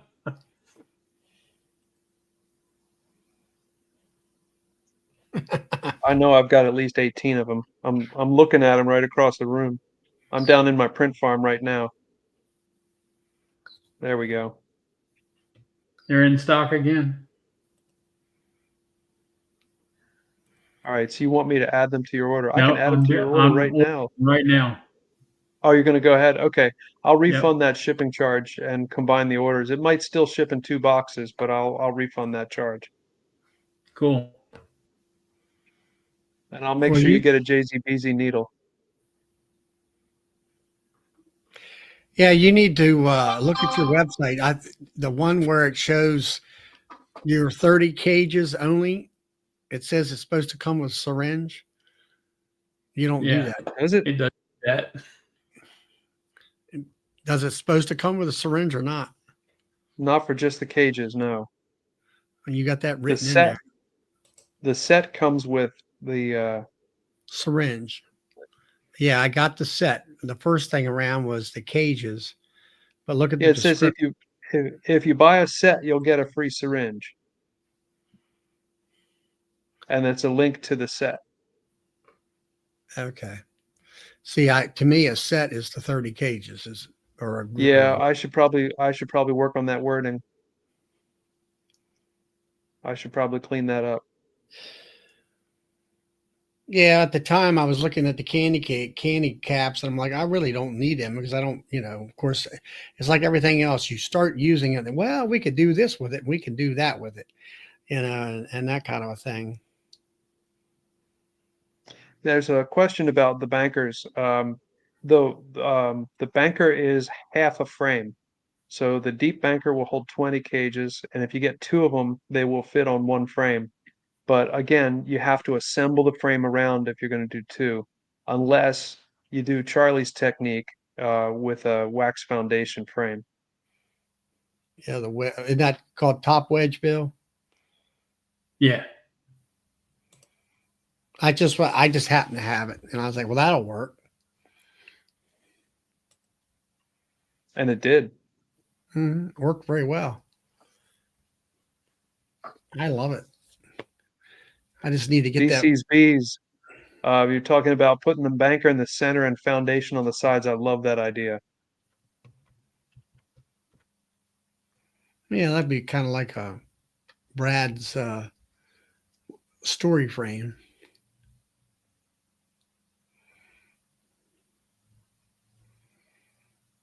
Just put me down for that. What is it? 12 of them or something like that holds 12 little cages. The one that Oh, fits on that top. long that long tray. Yeah, Well, that long tray is nice. It's just a two cages wide. Right. The long skinny tray. Yeah. Yeah, I've got some of them. I have a number of them sticks kicking around here. I need one of them. That'll really fill me in or take care of what I need to do for right now. What's the difference between PETG and PLA Pro? Okay, so PLA is a very basic plastic. It's very, very easy to print with, even with a low-end printer, like a cheap bed slinger like I used to have. PLA Pro has some additions in it that make it only a little bit harder to print, but it's sturdier. But it is still um, subject to UV degradation and doesn't handle high temperatures. Like if you leave it on the dashboard of your car in the hot sun, or even on the seat in the hot sun, it will warp a little bit. The PETG plastic is harder to print with, not for me anymore now that I have the better printers, but it is very durable against UV degradation and much more high temperature tolerant. I still don't recommend boiling them to clean them because the cages in particular have a very close tolerance in order to be able to hold the cell cup properly but still release properly. But they'll take hotter conditions by far. I actually made a point when I first started working with PETG plastic of leaving a tray full of cages on the dashboard of my pickup truck for a month, just baking in that Georgia sun. just to make sure that they could tolerate those temperatures and not warp, and they were fine. PETG plastic is much better.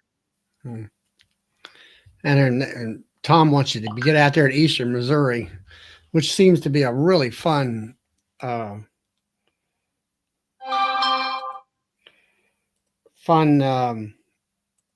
show here. I just got a text. Yeah, I was scheduled to be a vendor there this past year, and unfortunately had a pretty bad back injury. And I was in recovery, and the prospect of driving, what is it, 11 hours each way, just Yeah. put that one out for me. Now, I just got to thinking about it. I don't know if you've seen that last video I popped out there last night, but something that you have on your website is the fact that you take your cage and you put your JZBZ cup in there, and you say take like a needle nose pliers to pull them out. I found that to be kind of I didn't have control over that. So what I found was if you take one of them small little teeny screwdrivers, it's like maybe the blade is all of a quarter of an inch wide, it's real for really like super small stuff. A lot of times you'll get them in the mail where they got like a little magnet on the end of them. I found that you take that blade in there and just twist it like that, and it'll pop them cups up over that bump that holds them in your cages. It gives it, you can do it with a lot of control, because a lot of times the queen will be alongside that cocoon down in there, and I don't want to pinch her or smash her or something like that. But that's one of the things that I found it works for me. Something that, Yeah, I saw that video. You just kind of pop to release it a little bit. Yeah. yeah, it So just I just one like of on the side and just kind of get a little twist, and it popped it right up out of there. It was pretty neat. Or at one of least the that's, one of the things about it, here's the cage right here. It's yeah. my screen's trying to blur it out because it's not my face. But one of the things is if you squeeze on the long sides, see where my finger and thumb are, if you squeeze on the Uh, long side, it pushes the brackets apart just slightly and makes yeah. it easy to grab and pull the cell cup from its pin.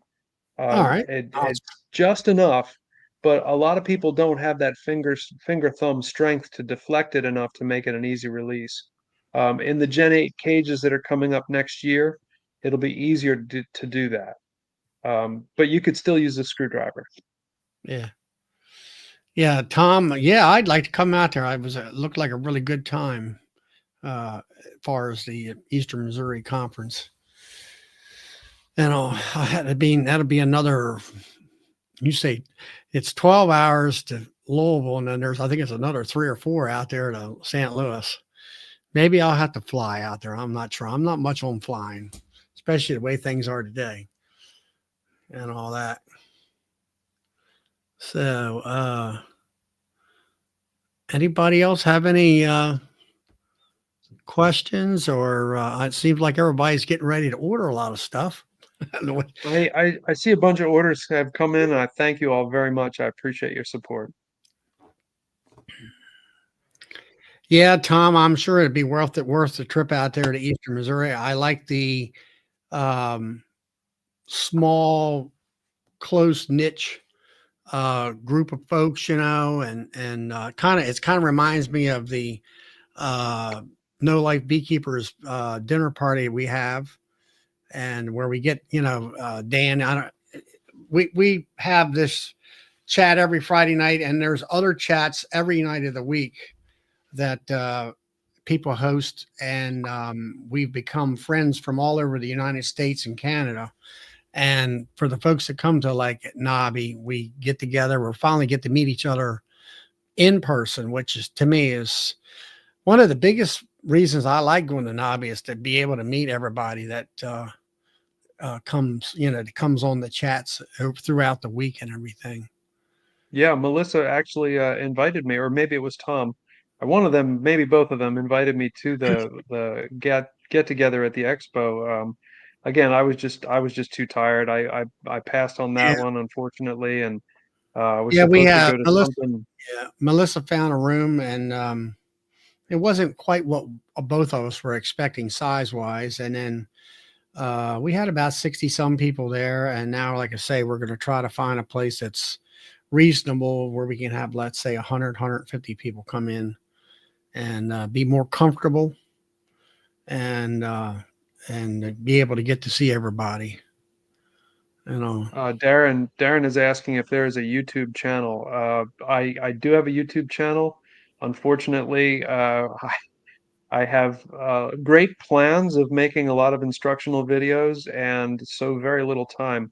It was my goal this spring to do that. The nursery work kept me way too busy. I've barely been keeping up with my bees this spring as it is. I'm hoping to make those videos this summer. Meanwhile, folks like Kent Williams and Charlie here have already started filling in for me and making some really, really helpful videos.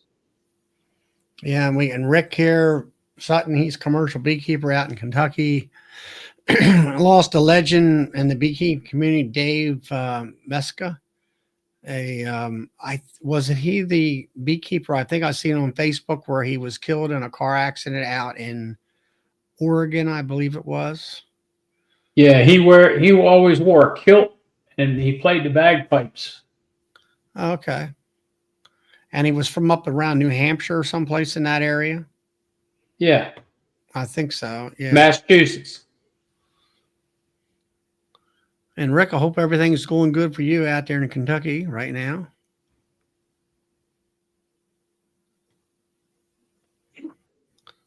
And let's see, Brian will be at EMBA conference in a bigger way this year than just shaking you. Well, hopefully, Tom, you guys will have, let's say, a 2-day conference and all, which for me, it'd probably take me about 16 hours to get there. Yeah, we could ride out there together, Charlie. Yeah, we could do that. Yeah, we could do that. You get here and I'll drive the rest of the way. Sounds like a plan. Yeah.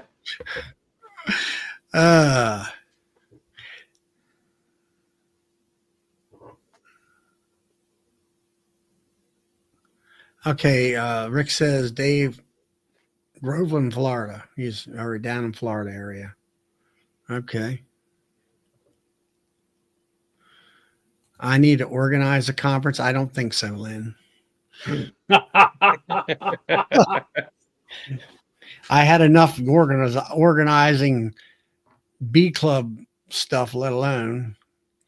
All right, what do we got? Hey, here? I'm gonna be a pop-up vendor at EAS this year. I'm gonna do really? 2 days. 2 days God of the bless Cherry Hill you. Conference. God bless you. I guess, I don't know. You'll be going up to New Jersey there. You'll be going by my house. You're probably going up Interstate 95. You could stop in. Well, I've got family across the river, and they live just north of Philly. Okay. So it's a great opportunity to bracket my conference time with family visits. There you go. Well, that sounds really good here. Now we got classes starting on the 20th. Is that the 20th banquet night followed by a banquet dinner on Friday night. All right, so it's a Friday and a Saturday, I presume. Yeah, so we'd have to leave on Thursday morning, Charlie. Yeah, definitely. I'll have to come down your house. Yep. Wednesday afternoon. Yep. Get up butt crack of dawn on Thursday morning and take off driving. And Brian out there in Colorado. Yeah, make a whole weekend thing, Charlie. That's right. Friday, Saturday, and Sunday.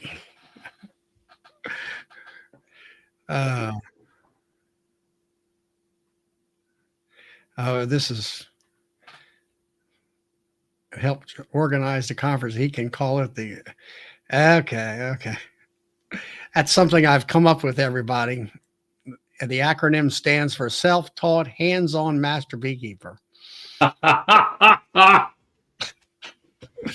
And I've got my certification through the School of Hard Knocks. I was going to say University of Hard Knocks. University of Hard Knocks. Yeah. You got your doctorate from there, didn't you? Yeah, right. So, any more questions for Dan? It's getting later. I'm sure Dan needs to get up. Since you're a nursery, you're actually growing plants and selling plants and all that kind of stuff, right? Is that Yeah, we ship all over the country. That was why it was so easy for me to get up and running with a store for EZPZ, because I already know how to do all that. Yeah, if And you ever we're take we're on dealers anywhere in the United States, let me know. I've been approached by several different vendors, and it's really tempting. But I don't have the production capacity right now. I think Yep. I would probably have to take at least the cages and probably the candy caps over into injection molding in order to be able to handle that kind of thing. But I appreciate your confidence in the product, though. Yeah, Someday, if you someday. ever get to that point with injection molding, you might want to call Rob at La Robbie's. I believe Yeah. he bought an injection molder. We've spoken about it already, actually. Okay. Yeah. That's cool. And all that. All right, let's see. But yeah. Anything else? Anybody in the chit chat tonight? So Well, hey, I really appreciate the opportunity to come on and share what I know and what I do, and it's been a really really wonderful opportunity. Thank you very much. yeah, Dan, I Yeah. really I'm appreciate you coming on. I'm just really ecstatic about your products. It's made my endeavor into beekeeping actually simpler, and it's especially when you're talking about with JZBZ stuff and where you've integrated with them, and it's just it's really good. It's good product, and all that. So that's why I wanted to bring you on, wanted to help promote you and let everybody else know. It seemed like there's a lot more people that know about it than I just might. I guess I've just started to find out about it because I'm starting to use it and things like that. But I really enjoy the product. It just makes things a lot better for me. So, Well, thank you. Thanks. I appreciate that. yep. All right. Thank you. Thanks for coming on. Yep. All right. I'm gonna head out then. Thanks a lot. All right. We'll see you. Thanks, Okay. Dan. Bye. Thank you Thank now. you. All right. Well, Well, that was interesting. that was very interesting. A great presentation. Yep. And I really did enjoy that. And I think everybody else here enjoyed it also. I think some of the folks found out that he had more than just the cages, like the incubator uh, machine that he has, which is portable and all that. And I think that's great for somebody that's has some out yards that are quite a bit of distance from wherever they're doing their grafting at, and taking cells or virgin queens or something like that out to those yards and stuff like that. Hey, Clay. Yep. Tom says Dan's a solid guy, and yes, he is. I often seen his face on Facebook in my list of people that you might know or something like that. And finally, I really didn't until we got connected, and finally I said, well, let's see if he's on Facebook. I said, oh, that's the same guy I kept watching on. I said, who is it? Yeah. I guess I've seen his face at Nobby or whatever, and I just didn't put the two and two together. But Yeah. When he was at Nobby last year, he did all the 3D printing of the bees and the cells and all that stuff too. mhm. Yep. I And bought then a bunch of teaching aids from him. oh, that was the guy from Maryland. He lives Yeah. over here around Reisterstown, Maryland. Okay. It wasn't him. No, I forget what his name is. He's not too far from where I live. I'll say within a half an hour to an hour. Because he was sick too. And all that. Yeah, he's been at Nobby for the last couple of years. Well, I mean, the thing for me was when it came to queen rearing, the last time I tried to graft was about 4 years ago, and I went to it was called the Honey Convention in Knoxville, Tennessee, on 2019. I went down there. Kent Williams was teaching grafting. I took both grafting classes down there.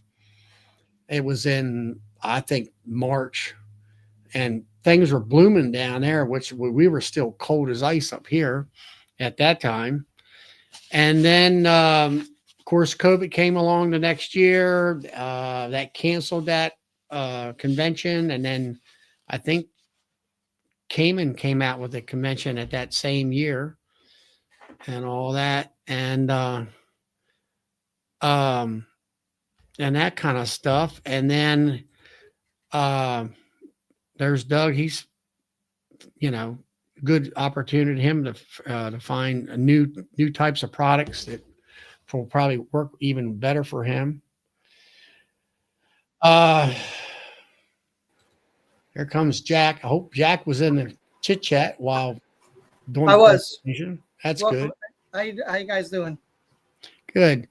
And then what I was going to finish up and say was that I got into selling a lot of nukes at the time. I didn't have enough time to graft for the last 3 years because between selling nukes, selling honey, and doing all the work, and having 35 to 40 hives at the time. And so I just didn't do it. And I also had complications of knowing how to actually set up a proper cell builder. And then until this year, where I went down to Bill's place, showed me how to do it, and showed me the amount of bees that needed to be in that thing. And I came home and had a much better understanding. And now I've been grafting. I don't know, one graft here last week. It's in there now, 28 out of 30 cells. I just checked yesterday in that video. I think I'd either have 22 or 23 out of 30. But I had a grafting frame that was very minimal jelly in there for some reason. Even they just didn't put a lot of jelly in there, and but I was in a kind of hurry too, so that might have been I didn't usually graft. I was grafting out of one of my nukes. So how's Jack doing? Are we pollinating still? Yeah, I'm actually waiting for some basswood to pop over here. I mean, that's not pollination, but the farm, it's honey coming in. It's honey coming in. Yeah. And Charlie, we're not so much different from our nectar sources, right? I mean, it's been a really bad spring and year. Well, I mean, it's been horrible. The rain has just killed my honey production. It's horrible this year. Yeah. Yep. Yeah. And so I did graft at around the same time that you did. Mm-hmm. And I got busy. I think I had like 24 takes out of 30 or 32 or whatever fit on my cell bar. But at the end of it, so I had 6 mated. 6. What, out of 24, only 6 came back? 6 mated. No, I didn't. No, so I'm actually probably 4 out of 6 that I actually installed. The rest I couldn't get to them. I didn't have enough equipment to make 2-frame mating nukes out of stuff. I just ran out of equipment, and I never used the virgins, so they expired. Okay. But at least I went through the process and grafted. Well, they were born. Got that experience underneath your belt. I hatched them, and then introduced them. And then we had a week of rain, which you guys probably had about the same thing. Last week, which destroyed everything. Well, see, that's the thing. I think it was either last week or the week before that. I was grafting on a Saturday and hatching on a Thursday because it was just one of them situations where I wanted to get the grafting right away, and Saturday happened to be the day I went ahead and did everything. Yeah. Good evening, Eddie. And so anyway, Thursday came around. I got grafts that are either capped or they were hatching. And it was one of them days where there was a window of about 15 or 20 minutes of no rain. And I was able to take the cap cells out of the cell builder, put them in the incubator. Yeah. Because at that time, up until this week, we've had 49, high 40s at nighttime temperatures. And, so I wanted to keep the cells from getting cold. And I'm not sure whether the bees could have cells inside the cages. I'm not sure whether they're going to get around them and keep them warm enough because they're not actually on the cells.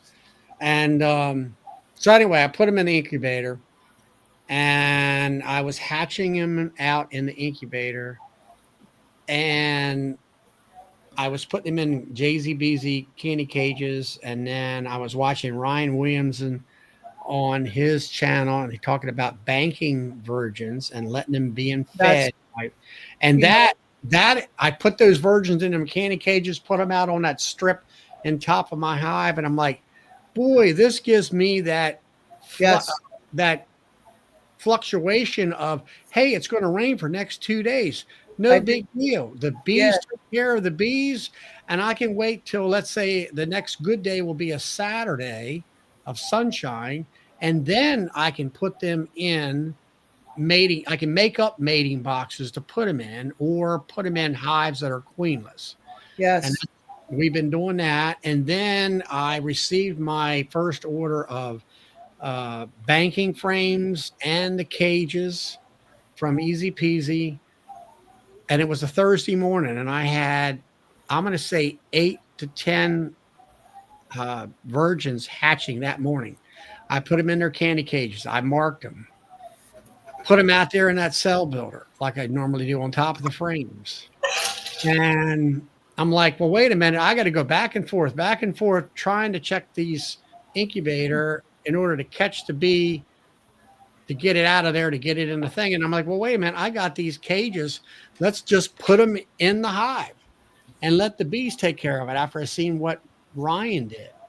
And I did that and transferred them from hair roller cages to easy peasy cages, put them in that banking frame. I think there was like 12 or 14 in there. Put them in there, and 2 or 3 days later, I could care. They were going to hatch, let's say, on a Saturday. I didn't have to worry about anything. The bees took care of everything.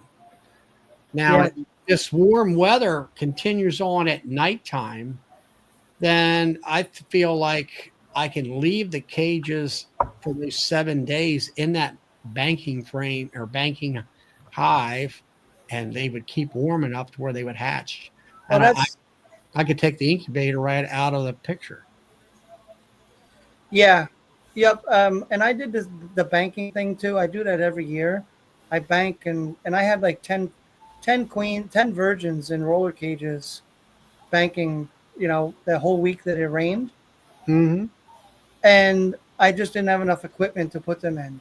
So I let some of them expire and I used some of them and it worked. But then I'm thinking, so if you're banking queens in say like a double deep, right?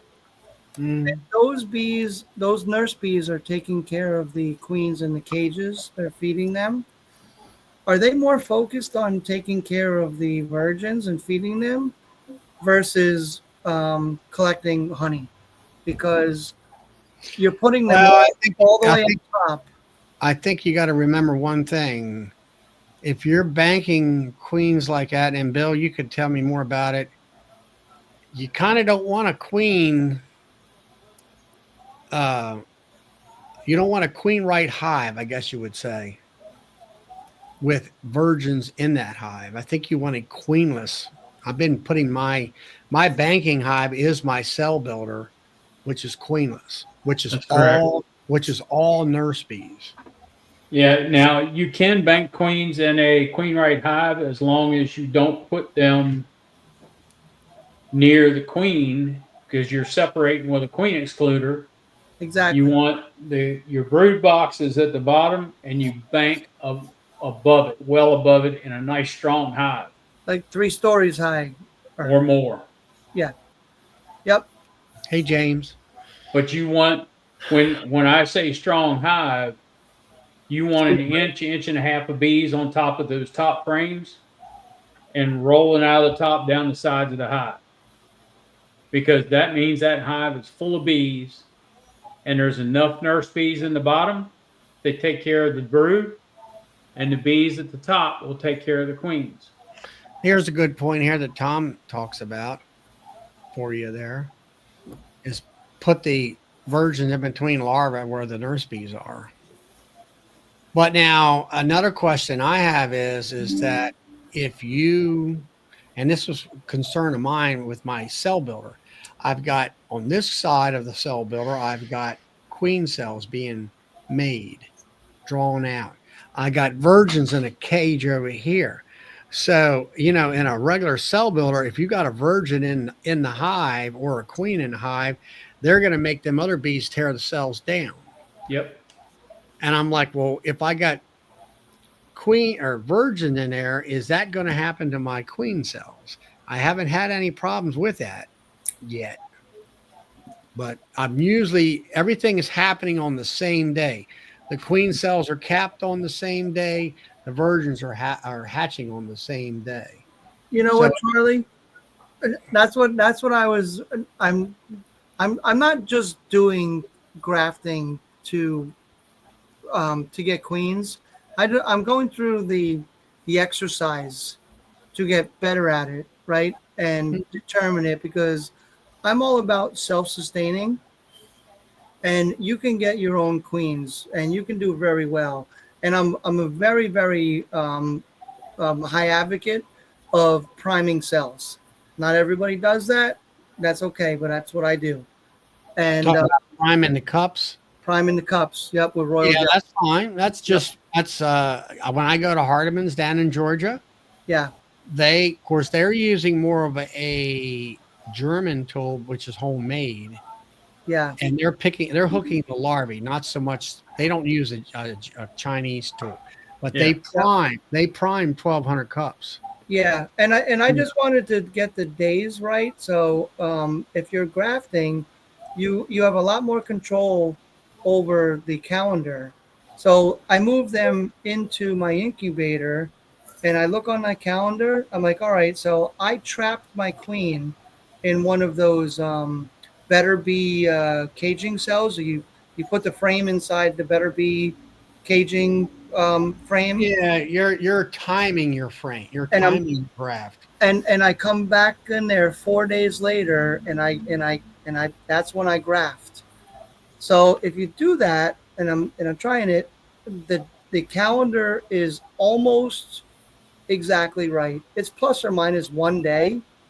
So I put those cells in my incubator, and I'm like, all right, I know today is going to be hatch day. And sure enough, it happened. It is. And that is exactly how they do it. It's called a timing box. Yep. And they actually, down in Georgia this year, they had put some new breeder queen boxes out there. And he showed me, and Mickey showed me them, and they had several of those cages from Better Bee. We were talking about the little opening at the end where that plate comes down on there. I said, that queen can get out of there. He says, I said the same thing. He said, but she hasn't gotten out of there yet. And but now they do it a little bit different than what you do. They put her in on that frame, and they come back the next day and take her off of that frame. Oh. And they put that frame on the outside of the cage and put her on a new frame. Okay. Now, you got to remember something. They're grafting 1,200 cups a day, 7 days a week for months on end. Yes. Okay. Where we're not doing that. I'm grafting 1 day a week. I graft on a Monday, so my cells are finishing on a Saturday. So the day you graft is day one. And 6 days later is when they're capped.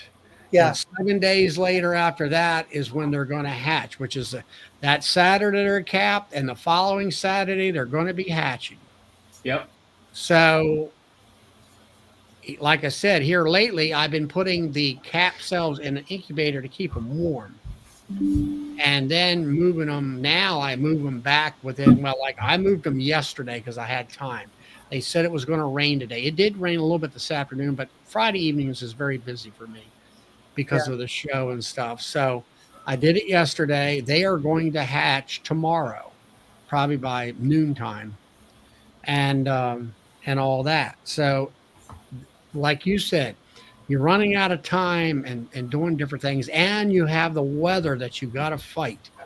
And I found that when you can take when you can let the queens hatch out into that cell builder, Yeah. in those cages, it gives you flexibility to be able to do other things to get ready for them. It's like I had the one cage in there on that last video. She'd been in there a week. And I said, okay, I need to get her out of that thing. And she'd been fed and she was alive and she was doing great. And I happened to have one of my nukes or 2 framers that I put bees in there, but it didn't, it's like I said in the video, you lose every step of the way, 1%. There was 11 boxes there. Well, one of them was empty.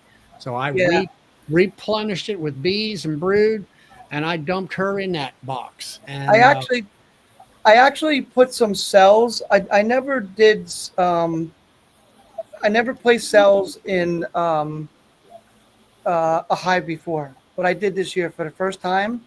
So You mean in a mating box or what? Yeah, in a mating box. So I put cells in a mating box, right, which I never ever did before. But I also kept them in an incubator, and I used the ones in an incubator as my control. So I would know, like, when these ones in the incubator were hatching, they were also hatching out there in the field. Yeah, but what you're doing with the incubator with the cells is you're going to incubate within a day or two. You're going to take, let's say, within 2 days, they're going to hatch. Plus or minus. That's when you're going to take that cell out, and you're going to put that cell cell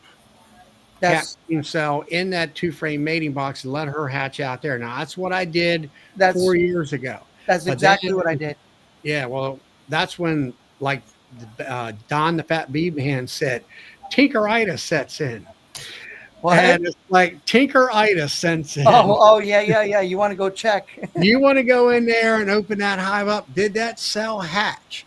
Can I find that virgin racing around on that frame? And she's gone. Well, she won't fly at that time because she's too young. But you disturb the environment of that 2-frame hive, and sometimes they blame the queen and they'll kill her. Yeah, the homogeneity, right, of that hive, right? Whatever you want to call it. So then I started saying, hey, if I hatch virgins, I know I have a queen because I put her in there. And I know to put her in there and leave her alone for 2 weeks if she's just been hatched within a day or 2. I can't do it. I can't wait 2 weeks. You got to, because the first 3 or 4 or 5 days she's developing, and then after that she's able to fly and go out and get mated. And it depends on the weather also. Yeah. So that's why I do what I do. And then, like I say, this time around, I got my cell builder down now. I know how to do all that. I got these cages now, and it's like, let nature take care of these bees for me. That way I don't have to worry about it. The bees can hatch. The nurse bees can feed the girls. If I need to wait 3 days because of bad weather or because of work, no problem. And like Kent Williams was talking about, he leaves them in them cages for a week. He wants them to be able to put that virgin in that hive and fly out that day to go get mated because he's on a time schedule. Charlie, he's got it tweaked. You know what's funny, man? So I write on tape on the back of my mating nukes what day I put the virgin in there, and I've been direct releasing them and just watching her, make sure they don't ball her right away, and then closing it up. So it was May 29. I put these virgins in, and we had a week of rain. So I was like, all right, shit, mating, that just kills the mating days, right? No. So now if they were fresh virgins, they have to stay in the hive anyway, so it didn't matter. Yeah, yep. And then we had this week of nice weather, right? So I went back in there and checked them today. Eggs everywhere. So you're so lucky if it works. Yep. So, well, Will, how's it happening with you? Looks like you're bored. No, I wanted to jump on quick and give everybody a heads up that I have an email here from Man Lake that their Wilkes-Barre store is closing. The Man Lake store in Wilkes-Barre is going to close June 21st. Yep. And they're offering 20% off in-store purchases right now between now and then. So they're open Monday through Friday, 8 to 4, and Saturday, 9 to 2 for anybody interested. I just want to make sure everybody knew it. They're closing for good? Yeah. Closing that warehouse store. Yeah. Oh, man. Yep. It's going to be, what do you call it? Liquidated. Well, they're going to do internet sales only type of thing. Oh, they're just closing it for. Yeah, they're just closing a brick and mortar store. They're closing the warehouse up there. What the problem of it is, though, it was close enough for like me or a friend of mine that went up there would get Pro Suite. Yeah, they had a Pro Suite, what they were making up there, and you could buy a tote full and stuff like that. But the problem with Man Lake anymore, you got corporate America in there that, we're not making enough money. We want to sell it anyway. We're going to try to unload it because they don't want it anymore. And, but they haven't been able to find a buyer. So. But I just wanted to jump on and make sure everybody knew that store was closing, because I know there's a bunch of PA people and Jack, I don't know how far you are from that store, but that's kind of one of the larger stores in the area. That's one of the big three in my area. Yeah. Yep. But I don't know. It seemed like to me they went and got into the chicken business, and that just kind of that ruined it for them. In my opinion, it ruined them, because when I went up there for the first time, everything was beekeeping. That's when I got my extractor up there. That time I was able to get up there. I said, I need to be able to lift this thing up by myself and carry it around and move it and all that kind of stuff. And the last time I was up there several years ago, all the extraction equipment and beekeeping equipment, as far as stainless goes, and even some of the, and a lot of the shelves are bare. And I'm like, what's the deal with this place? And all. So yeah, I was up 2 years ago, and that's where I got a bunch of my the JZBZ cups and stuff, and a bunch of the bars and a bunch of that kind of stuff. I was pretty happy because I could walk in and look at it and pick it up and buy it, and it was reasonable quantities and stuff wise. But when I was there, I think it was 2 years ago, for Larry Connor did a class up there the one day or something. And there was no stainless steel equipment there at that time. You know what I mean? It was all gone at that point. So, and the chicken stuff was there. So everything's all about chickens. You know where I go also is Forest Hills Woodworking up in Lancaster. Yep. They're a good one, but that's a 2-hour drive for me. Is that right? So I make it worth it. If I go there, I'll bring my trailer and load up. But they make a good those Amish, man, they know their wood. Jack, so where did you end up with coming up with a way to move your hives around here? Weren't you making 2-way pallets or something to move? Yeah, bees around? I adopted Seth's hand truck. Oh, okay. Yeah. I made a version of that. Yep. But you know what?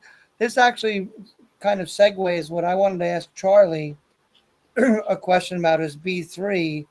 Does your B3 lifter fold up like you can stand it upright like a hand truck, or no? It's sort of elongated. It has to stay flat, like long like that on the ground. You can't kind of like it upright. No, it's like a wheelbarrow. It's actually kind of like a front end loader on a tractor. Yeah. Where Joey's stuff is the hand truck model. Yes. I keep looking at Joey's videos and your videos, and It kind of depends on what your style is. yeah, And how much room you have behind them, right? Yeah. exactly. Yep. Yeah. You know, Yeah. you need to get a bigger minivan. I'm thinking about if I'm gonna run some two-way pallets, then like keep some yards as two-way pallets, and then keep other yards as a as single hives. And I don't know which lifter is better for that. Well, I think you got a lot of different. Pretty much all your land is flat, correct? It's got divots, but there's not hills. No, there's no hills. I don't know. I think maybe the hand truck model would be better Yeah, for all around purposes, you know, as far as rough terrain and things of that nature. I'm thinking that too. I'm starting to a little bit of hate on my single bottom board apiary. Are you? Yeah. But between the 2 ways and the 4 ways, man, that just The only problem with raises my back. the only problem that I'm running into with the two ways, I can move them myself until they're full of honey. Yeah. You know, you get 2 supers, 3 supers on top of them, you can't lift them anymore. Yeah, and the 2 ways get a little tippy front to back, at least kind of where maybe it's my ground, but kind of where I'm setting them. They can be a little tippy front to back. You have to make sure they're pushed all the way forward. Yes, against the clips. Yeah. Yep. So are you saying, Will, that a 4-way for what you're trying to do is commercially is better? Well, it's bigger, it's heavier. You got to have equipment to move it. I'm just saying I'm starting to get back to a point where everything I own's on a skid. You know what I mean? Yeah. So you can Yeah. move Well, it you down. also have a skid steer, don't you? Yeah. That's what makes a difference. But Yeah. I mean, if you got the equipment, that's where it's at. Yeah. That's nice. And I haven't gotten there yet. You have to hurry up. I know. I need some farm equipment. So, but yeah, I mean, you know, you'll have to, like I said the last time, you need a pickup truck, something with a flatbed or something. Yeah. Yep. And you know what, Charlie? I'm like, probably you're seeing. Have your bees just been started kicking in gear since this weather just broke, right? Yeah, and you too, Will. Yep. This is the break that we've been waiting for, and hopefully, that's not my middle finger. I'm crossing like, hopefully, fingers crossed, we have enough time left to recoup before it's absolutely over. I don't know. Locust and poplar, which are our main flows, are over with. It's done. Yeah. Yep. And I don't know. Last year we had some kind of a flow that went through July. Where it come from, even the bee inspector didn't know where it was coming from. And I don't know. I don't know what to do. I haven't been in my hives. A lot of those hives are, you know, it'd been raining so much. There's no sense in worrying about checking supers. There was no honey coming in. Yeah. And you know what? All that rain has extended swarm season by weeks. And I was like, Yeah. It's the camper with no top. yeah, that's funny. VI Hey, you know, that's like the truck cab, the Chevrolet truck cab error. It's sitting there. I made use of that. I bought cases of frames, and instead of me going back and forth to the house, you know, to get a case and put it in the truck, bring it back out and take it out of the truck, I put the case of frames inside that cab, and there's no windshields or nothing on there. And then I happen to have a one of them totes, you know, that you would get bulk stuff in that forklift picks up. It's kind of like a canvas. And I said, you know what? I can throw that over top of the cardboard, keep it from getting wet. And then that's also where I keep my aluminum bench that I have. And I just leave the legs locked up and put the bench over top of the canvas to keep it from blowing off when the rain hits. It's worked out quite well. And all that kind of stuff. that picture behind you, right? The backdrop, is that this year? Like now? Yep, that's right now. You got some supers going on. Yeah. Those 4 first hives they're 2-year queens and they kick butt. Yeah, it looks like But it, that man. first one there that's got the double yellow in the middle with the white on top and bottom, she died on me here about a week ago. Yeah. And I dropped one of them virgins right in there, one of her daughters. And hopefully hopefully in this last 5 days of stretchy good weather, was able to get out and get mated and all that. But so anyway, they're okay. The ones down there, see down there, they got some of them are growing.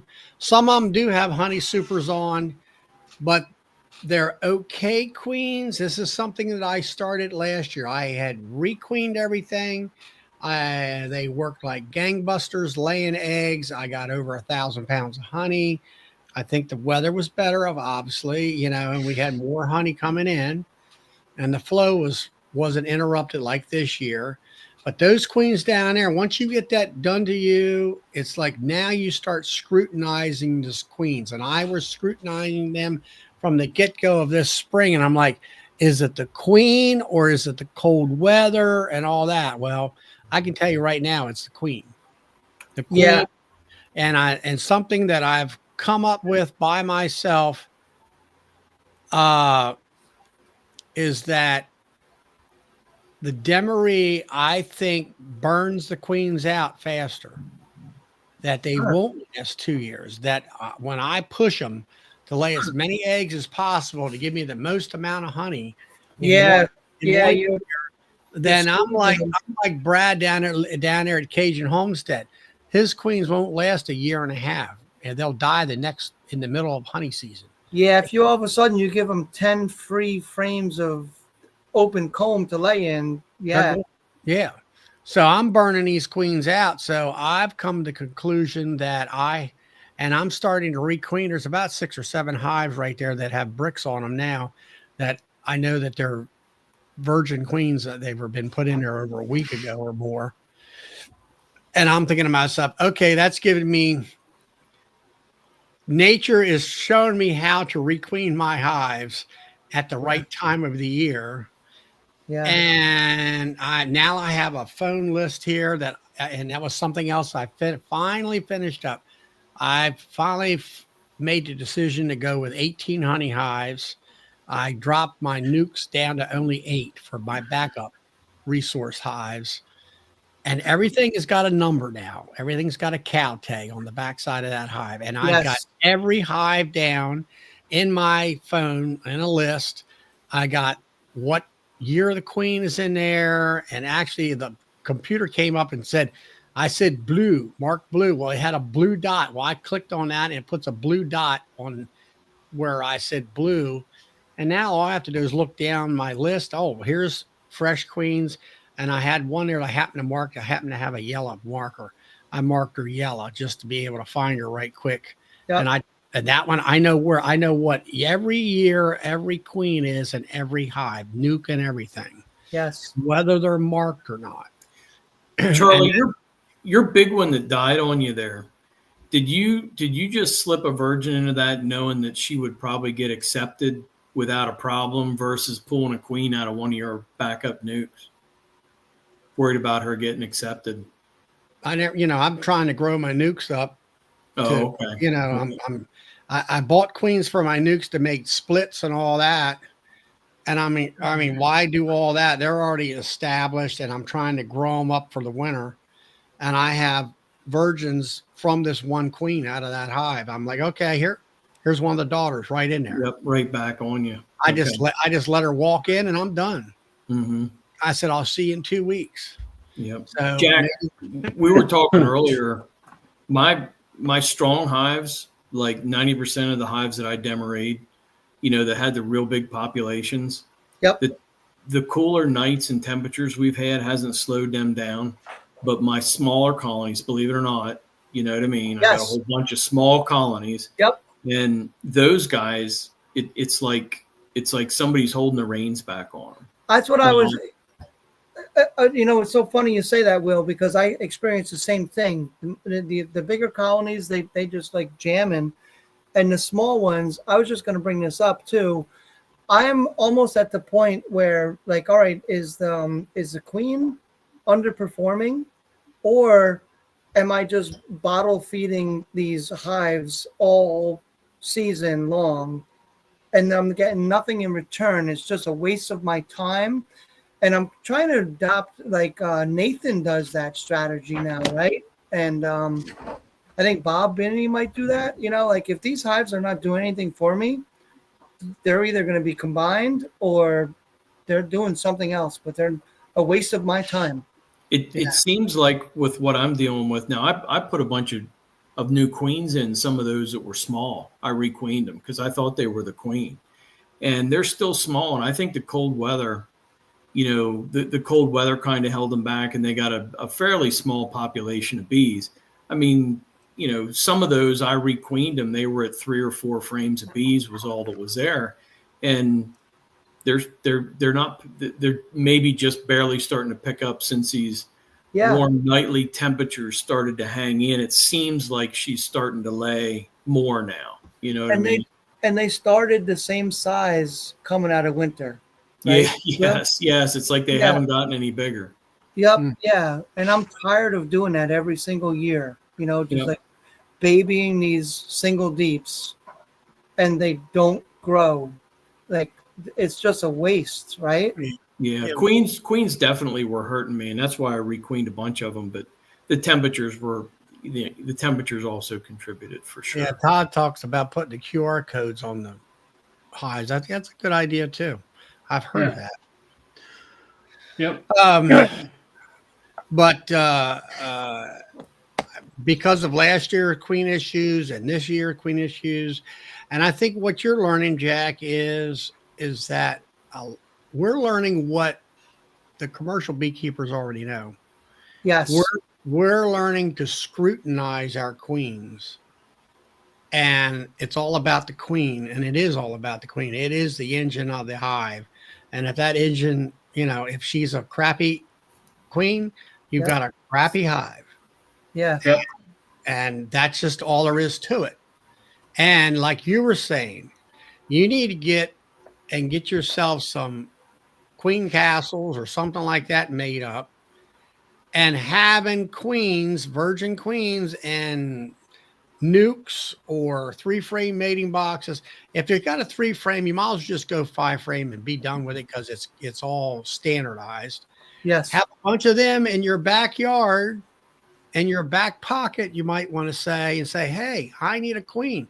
No problem. You go out to the backyard, you grab that queen out of that nuke.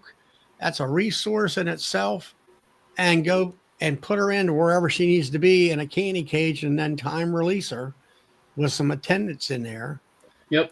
And the main thing of it is remember to make sure that is a queenless hive, hopelessly queenless, i.e. that it has been queenless for about 5 to 7 days. Go back, cut out all the queen cells that's in there, then put your queen in there, and then you'll have a much higher acceptance rate. Yes. Yep. And that's what I did last year. It timed out to where it was about 7 days when I got my queens in from South Carolina. I put them all in, and I went through every frame, shake the bees off, cut the queen cells out, put the queen in. Took me all afternoon, it seemed like, and it worked. Yeah. Yeah, you're right, Charlie. Yeah. Well, guys, it is 10:35. I'm going to go ahead and shut the chat down. I hope I seem like everybody did enjoy the presentation tonight. I know I did.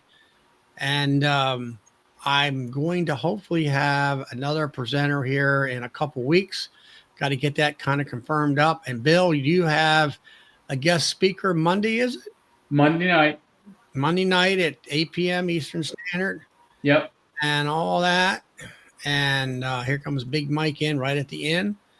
But anyway, everybody have a great week. I hope it isn't raining too much where you're living at. If you don't need to rain and you need to get your bees out of your boxes and everything like I do. So we will see you next Friday night. And actually, I'll see a lot of you on Monday night. Your guest is from Hive Alive. Hive Alive Products. Yep. All that. So, all right. Well, we'll see you later.